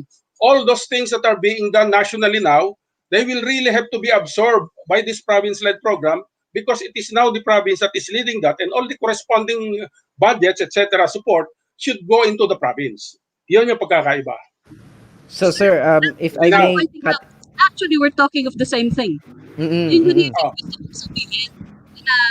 Kasi yung the first time, the way I understand it is you always emphasize that is national, that is national. So that would mean that you are going to make a separate program for national and separate program for the province. When in fact, it should be... No, Arlene. No. Hindi magkaiba. Oh, Hindi sir, so I think... magka-separate. There should only be one coconut development program in Quezon. There should only be one coconut industry development program in Quezon. And the other components of that program relevant na ginagawa ng PCA should be integrated into that program. Hindi na siya PCA program. It is now a Quezon industry development. Okay, malinaw ha? Yun lang ba yung kinaklarify ko, sir, kasi intindi ko sa'yo nung una, nung lagi mong ine-emphasize national, iba siya, iba yung si province, which will be very masyadong hati. So, But the okay na, reality with you is saying to harmonize. na integrate siya, okay na. Okay na, So malinaw to na. harmonize and integrate Malinaw na. the national and Okay. provincial efforts. Okay. Okay. Clear na po tayo dyan, sir. Okay na po tayo. Okay. So, it's basically a harmonization, no, of the national programs and also that of the provincial priorities. So I think just like what we're saying, no, there is a lot of things. There are a lot of things that we can achieve with the collaboration, with at least with the spirit of collaboration. So I think that's where the direction of the PAFES is coming in from. Okay, so I think at this point, Dr. Eric Palakpak, did you want to address also something po? Yeah, pasensya na. Thank you, Jim. In fact, ang ano niyan, I was so excited of the potentials of digital platforms as shared by Kankan earlier. Napaka-enormous ng mga possibilities when we talk about digital platforms, digital media and all that. Pero given the state of our IT infrastructure in the Philippines, parang ako andyan na yung technology and we have all the pinakita nga ni Kankan kanina. Filipinos are practically dominating the the social media. If you observe yung mga foreign bloggers, palagi na lang ang topics nila tungkol sa Philippines because they are leveraging yung presence ng Pilipino sa social media. Maraming kumikitang foreigners out of the Filipino viewers sa social media. Mapapansin niyo yan, naglipa na sa YouTube, sa Facebook, palaging ang topic nila may kinalaman sa Philippines because that's how they leverage na alam nila yung metrics sa Facebook at YouTube. Napakaraming users na taga Philippines. Napakaraming viewers. Anyway, napaprostrate lang ako because itong IT namin, itong ating IT, well, yung internet in particular, nakakainis minsan yung yung audio at yung feed naglalag and all that. And now we're talking here of Internet of Things, we're talking here of big data, we're talking here of the enormous possibility that the Agriculture 4.0 is offering to us. Pero yung basic infrastructure, we really need to improve. We really need to level up also. Kailan mangyayari yun? Kaya, na-excite lang kasi ako sa sineshare kanina pa ni Kankan in particular. Sa digital platform, even yung micro moments daw, you have to capture that and present that to the social media in particular as a way of promoting a particular cause or something like that, which pwede natin magamit sa ating extension and advisory service. Yun nga lang, ito ang nakaka-frustrate. We have the technology, but the infrastructure is not there yet. Kung nandyan man yan, there's a lot of upgrading or improvement na dapat mangyari. Anyway, if I may just share, we talk about yung provincial-led. I don't know, Doc Rex, if this qualify as a province-led extension effort. Kasi kami sa PCC, we are quite fortunate na nabigyan kami ng funding ng Senate Committee on Agriculture to focus yung dairy buffalo production project in identified provinces nationwide. So meron kami last year na na-identify 17 provinces, 16 or 17 provinces. Madagdagan pa yan next year. So province-wide ang approach namin. I think we got the idea from the pilot model that we initiated here in Nueva Ecija. Since 2000, nag-start kami Nueva Ecija. It's only now that we are trying to cascade yung development modality that we did here in Nueva Ecija in select provinces as supported by the Senate Committee on Agriculture. Baka sabihin ni Doc Rex, hindi, Eric, top-down pa rin yan, no? Hindi yan province-led. Kasi basically, pero ang maganda rito, Doc Rex, and all the rest, we will be tapping mga conduit cooperatives. Cooperatives ang aming makikipag-partner kami. Of course, in collaboration also with the local government units. So province-wide yung aming approach. Hindi na yung isang munisipyo lang, pero province-wide. Hopefully, in the coming, in next year or in a couple of years, we will see development, mga performance indicators now, you can measure it already. But I agree that kailangan talaga province-led itong ating ginagawa extension services. Kasi until now, nasa local government pa rin yung extension service mandate, di ba? Under AFMA pa yun eh. Hindi pa naman na ibabalik sa for example sa ATI yung wala pa eh. Pero I think there are some sectors we're trying to bring it back to ATI kasi mukhang nagkakaproblema din yung sa local, the devolution law pagdating sa extension services. Anyway, but that's another topic. So if I may share also sa Philippine Carabao Center, we have started a project in partnership with Grameen Foundation. I don't know if you know that. If you heard of Grameen Foundation, meron kaming sisimulan na extension and advisory services na gagamitan ng mobile application. So this will be the first time sa livestock sector na magkakaroon ng mobile applications purposely to facilitate extension and advisory services sa mga villages. So nag-start na kami, but yung phase 1 ng project namin is geared towards producing learning videos muna, mga learning videos targeting the smallhold farmers. Out of that, magagawa kami ng mobile app na pwedeng ma-access through smartphones, gadgets, or even yung karaniwang cellphones lang. Para ang tulad ng PHILEASNET, and just okay, yung opapa nila before. This will be the first time na magkakaroon sa livestock. Kasi puro crops yung pinag-uusapan natin pagdating sa sa ganyang klaseng technology or extension modality. This will be the first time. I'm quite excited about it kasi dito sa PCC gagawin, inumpisahan namin.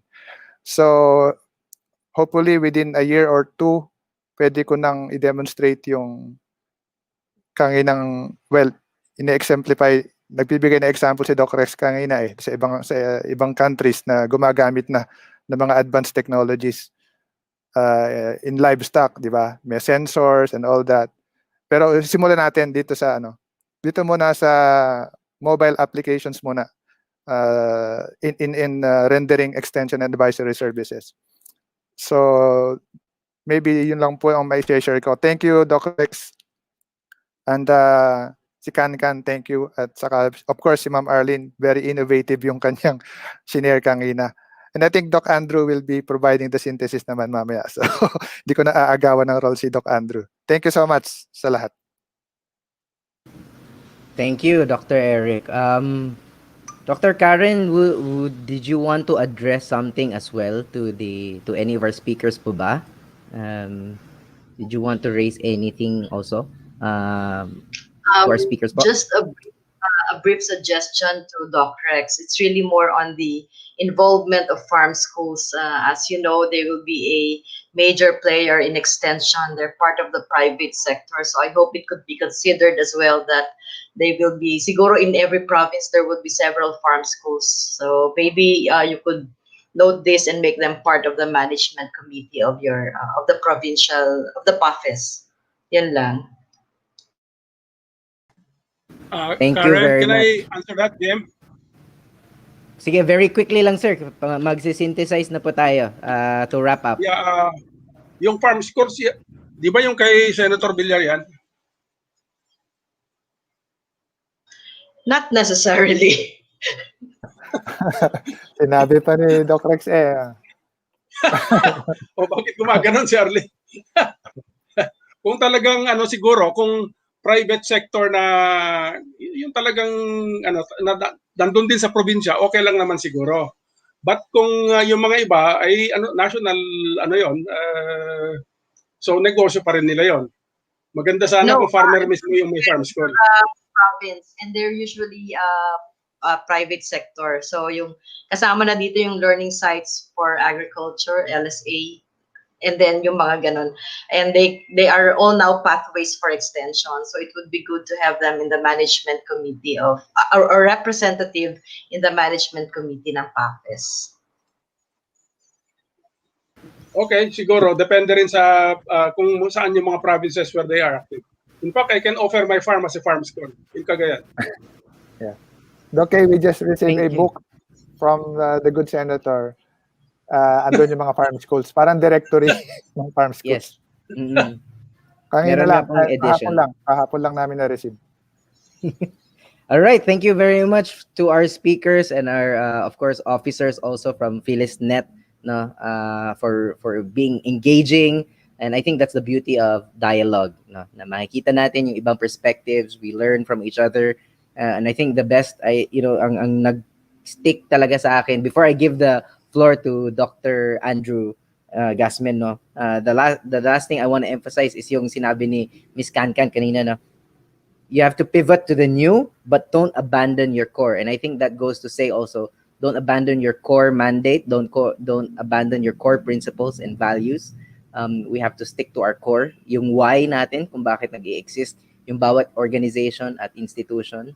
I think that's very a good takeaway na. So, for the synthesis for today's webinar, thank you very much for all the audience who's stayed on. No, I give the floor now to Dr. Andrew Gasman, who is a university researcher at the Agricultural Systems Institute of the College of Agriculture and Food Science at UP Los Baños. Dr. Andrew, you have the floor po. Well, what a good webinar that we have. Certainly, all of us have benefited a lot from the resource person that we have. When the board of directors of PHILEASNET was deciding to have this webinar, there was a consensus among the board members to deal with the extension and advisory services during COVID-19 pandemic as the most relevant subject. This is because COVID-19 has affected everyone. It has changed the way we do things, including the task that we all share, which is the delivery of extension and advisory services.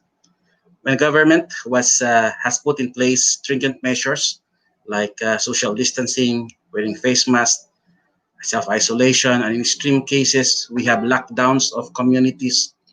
We understand that all of these were meant to suppress the virus, limit its spread, and minimize the deadly impact. But following such safety protocols would also mean that the delivery of extension services, the usual way we do in methods such as face-to-face and mass gatherings, this have to be momentarily stopped. This is either to protect our extension workers from getting infected, or if they are carrier of the virus, prevent them from infecting others. While for good reasons, health is a priority, we realize that extension and advisory services are duty-bound to ensure food security by providing our farmers and their farming communities with right information, knowledge, skills, technologies, and capacities to efficiently produce food for the people during the pandemic. Hence, there has to be balance between health security and food security. So with this backdrop, we raised three questions in this webinar where we invited three notable resource persons. Each has to tackle one of the questions. So the first question that we raise is, how have extension and advisory services providers adapted to the pandemic with each restrictive measures while continuously dispensing their role in food security? So in response to that, Dr. Arlen Flores presented a unique case that they do in ETI there in the Cordillera region. They conceptualized the so-called relay coaching and boundary-to-boundary relay extension as alternative methods to deliver extension services, especially in areas where there is no internet connectivity, so that they can do online learning, the usual thing that they're doing right now. They do relay coaching for small groups of 15 to 20. That is a form of a modified coaching. And they conduct this through face-to-face and alternatively text or mobile phone calls. Now, how is relay coaching done? ETI CAR first coaches the field coaches. Who are they? They are the LGU extension workers, and sometimes they also tap retired LGU extension workers.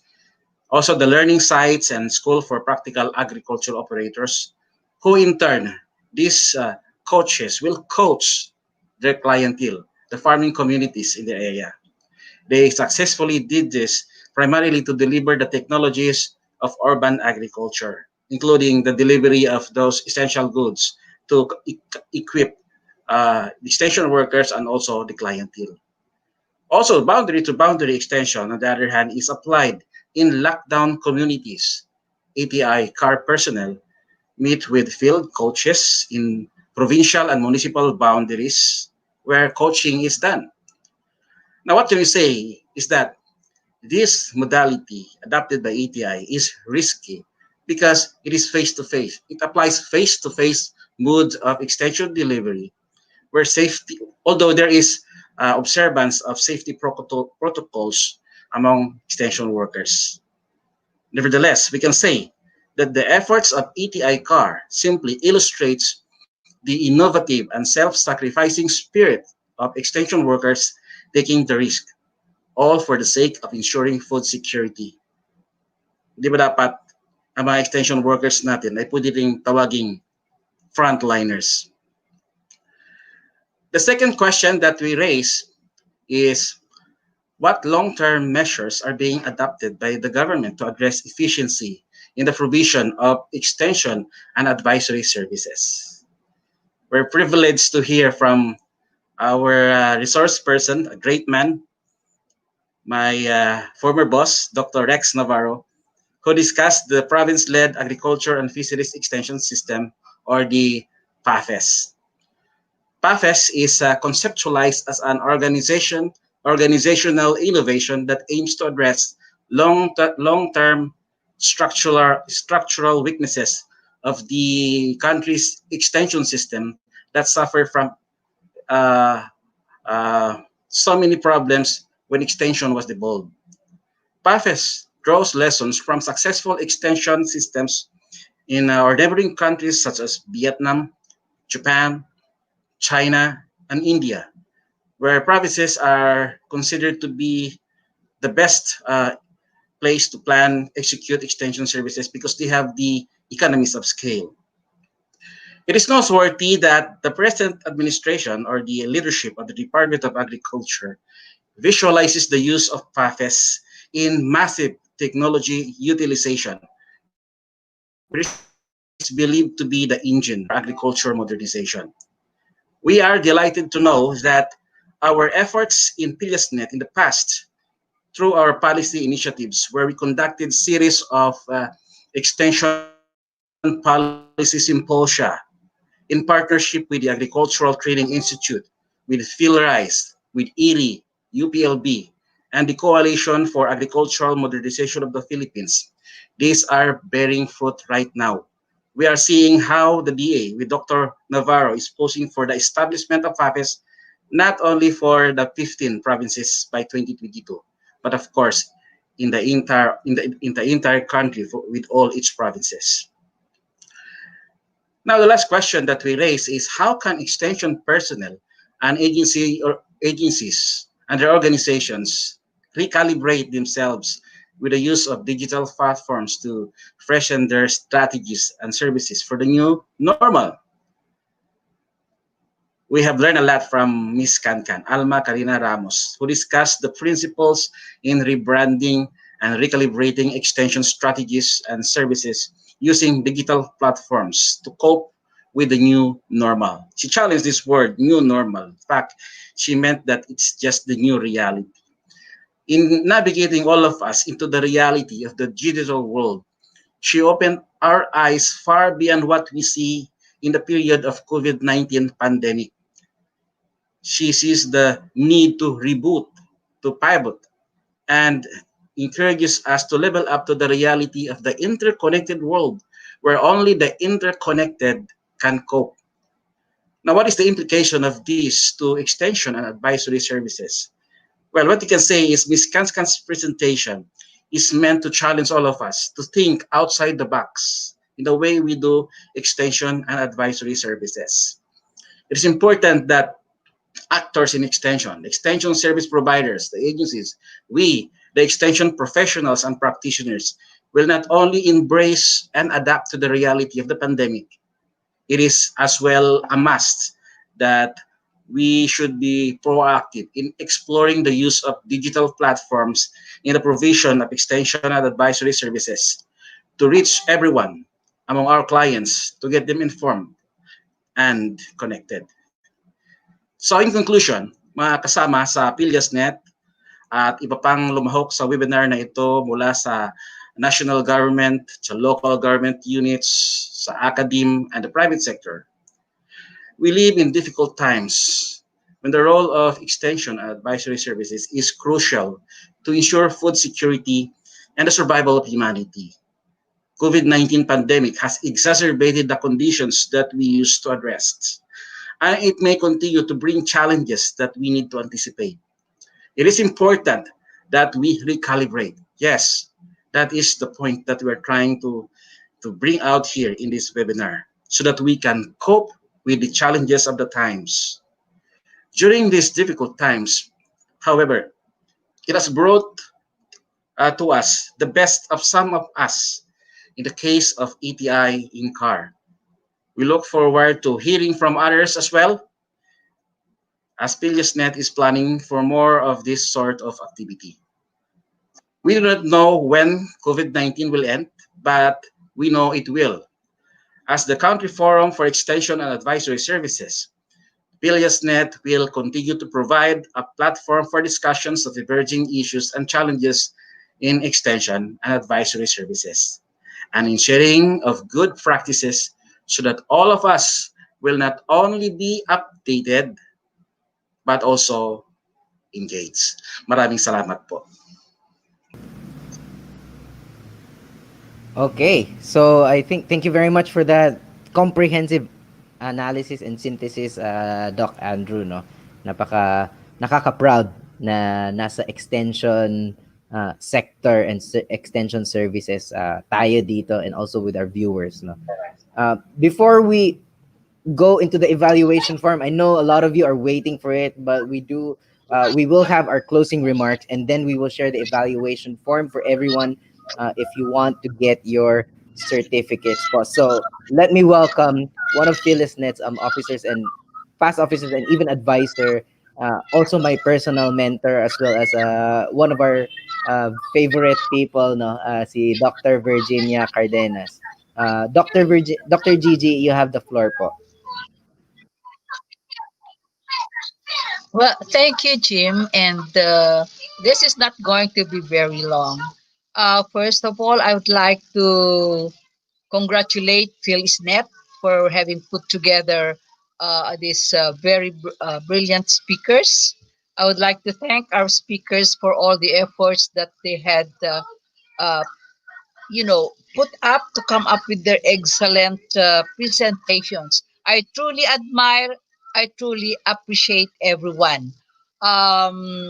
The paper of Arlene, we have been long talking about that, and in fact, I encourage her to write about it because that I found that to be very innovative, and that um, presentation of Arlene, which she was able to further concretize, nag-gel na yung mga concepts in that, uh, is something that would illustrate to us the value of yung tinatawag natin na best fit extension approaches, because it is something that really was tailor fitted to the situation, uh, particularly of Cordillera during the lockdown period of the pandemic. That was very innovative, Arlene, and I congratulate your team for coming up with that. You know, if you recall, I circulated something about GFRAS asking for case stories on innovative extension approaches that they will include in their publication of a new module under the new extension learning kit, particularly on e-extension. And I hope we'll be able to put these things together, those of Eric, and let us contribute to a global publication of the Global Forum for Rural Advisory Services. Thank you and congratulations to my good friend Rex. Tagal tayong hindi nagkita. And that was a very impressive. That was a very impressive presentation. I've been hearing about that province-led extension. In fact, even Dr. William Dar had been asking me to look into that also as part of the technical advisory group of his office. That was very comprehensive. I think our lessons from the past has been, inputted into this new framework of doing extension. It is raising some hopes for all of us who had been in extension and who had also realized some of the failures of extension in the past. I wish you luck and I wish you all the best for your endeavors in pushing the province-led extension. I know it's not going to be that easy as we move forward. And as I mentioned earlier, I wish there could be some, what do you call that? Some, clear statement of the milestones and the indicators, which we will try to follow as the implementation will move on, like part of the roadmap for the implementation of that. Well, I know you are the manager here. You know all those things. Mine is just a suggestion. Miss Kankan, thank you very much for giving us uh, a new flavor in understanding extension. The very importance of using, particularly in recalibrating our approaches. We do believe in the power of we started to call it cyber extension. Then all the platforms in social media came out, and then everyone was trying to really make use of this particular platforms. And it was so nice to know that while the power of data, the power of technology are all there, sometimes we just simply get disappointed by the capability of our local network, the Wi-Fi, the internet. I was cut off for 3 times just this afternoon. That's why I could not listen to the first. I mean, to the response of Dr. Rex to my questions asked earlier. My apology for that. But I think from all indications, this webinar has been a great success. We had good speakers. The management of the webinar is excellent. Thanks to Jim and Dax, parang mga anak ko yan. Thanks to you and also keeping the cost low for PHILEASNET. The cost of the services low for PHILEASNET, and I hope you include that as part of your corporate social responsibility. Thank you for that. And to the officers of the PHILEASNET, totoo yung sinabi ni Eric, this is the first webinar that we have conducted, and it's truly another response to this state of pandemic that we have. We are addressing health protocols. Hindi ko kailangan mag face mask kasi nasa bahay lang ako, kayo rin. Nandiyan yung social distancing. So it's very appropriate to meet the exigencies of the time.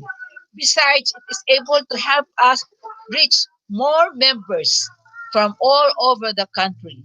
Hopefully, this will also be viewed from our colleagues and friends uh, in the region who are also our partners in the APIRAS, Asia Pacific Islands Rural Advisory Services, because our PhilEastNet website is also accessible to them.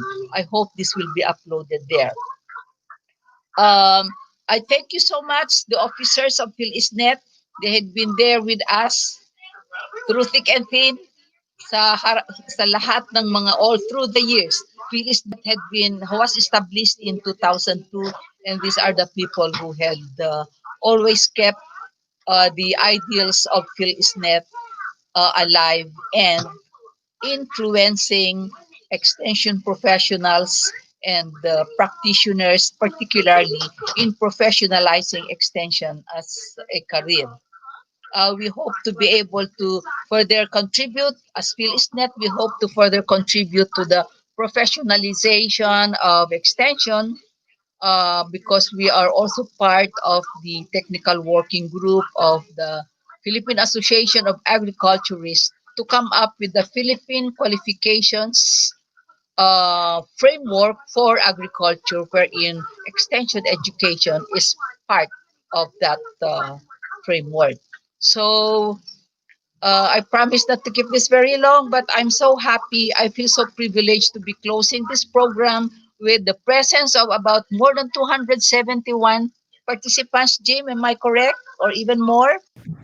320 plus po, Oh ma'am. God, 320 plus. Libre, wala tayong ginasto, no? And I think this is a very effective and efficient way of reaching out to our members, to other extensionists, professionals, and other practitioners. Maraming salamat sa inyong lahat. Keep safe and hope to see you again in future webinars of the PhilISNet. Maraming salamat po.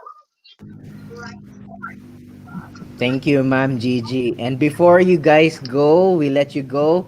Please take note of this evaluation form for you to get your certificates. Please go to tinyurl.com/ PhilISNet 2020 eval. Okay, so again, please go to tinyurl.com/PhilISNet, capital PHIL and caps uppercase EASNET 2020 eval. I'm not sure if it's case sensitive, but do go to that and you'll be able to fill out the evaluation form so that you'll be eligible for a certificate.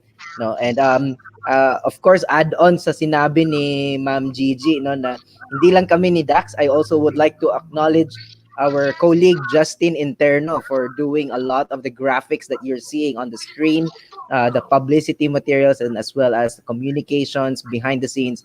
Justin has been the driving force also in preparing for this webinar. So shout out din kay Justin Interno na colleague namin. So again, please go to tinyurl.com/PhilISNet 2020 eval. Yeah, what Ma'am Gigi said na she's been a mentor to us here, kami ni Dax. I think we would not be in where we are in our career, without Ma'am Gigi behind us. Na kumbaga yung sinabi ni Sir Rex na the wind beneath the airplane, no? The wind beneath our wings. No? So si Ma'am Gigi is there. There is a question on the membership of PhilISNet. It's generated a lot of interest. Please go to the PhilISNet Facebook page. There's a membership form that you could see. It's here. If I may ask our colleague Justin to share it also in the comment threads so that people can go to that. Please do go to this link bit.ly/ sorry, can you flash that again, Dax? bit.ly/3CD4I1E. Okay, it might be a mouthful, but you can see it in the comment threads, or you could go to the Facebook page of PhilISNet and you'll be able to sign up as a member of PhilISNet. And I'm assuming that you will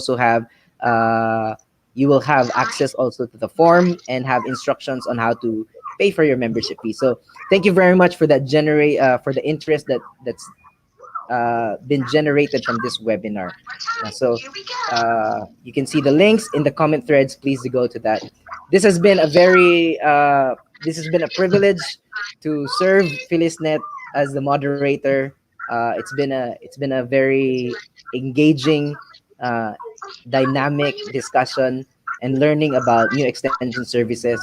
So thank you very much, everybody. Keep safe po kayo dyan.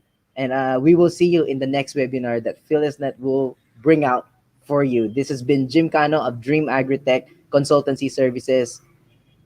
See you in the next one. For the speakers, please stay on the stage po. Thank you.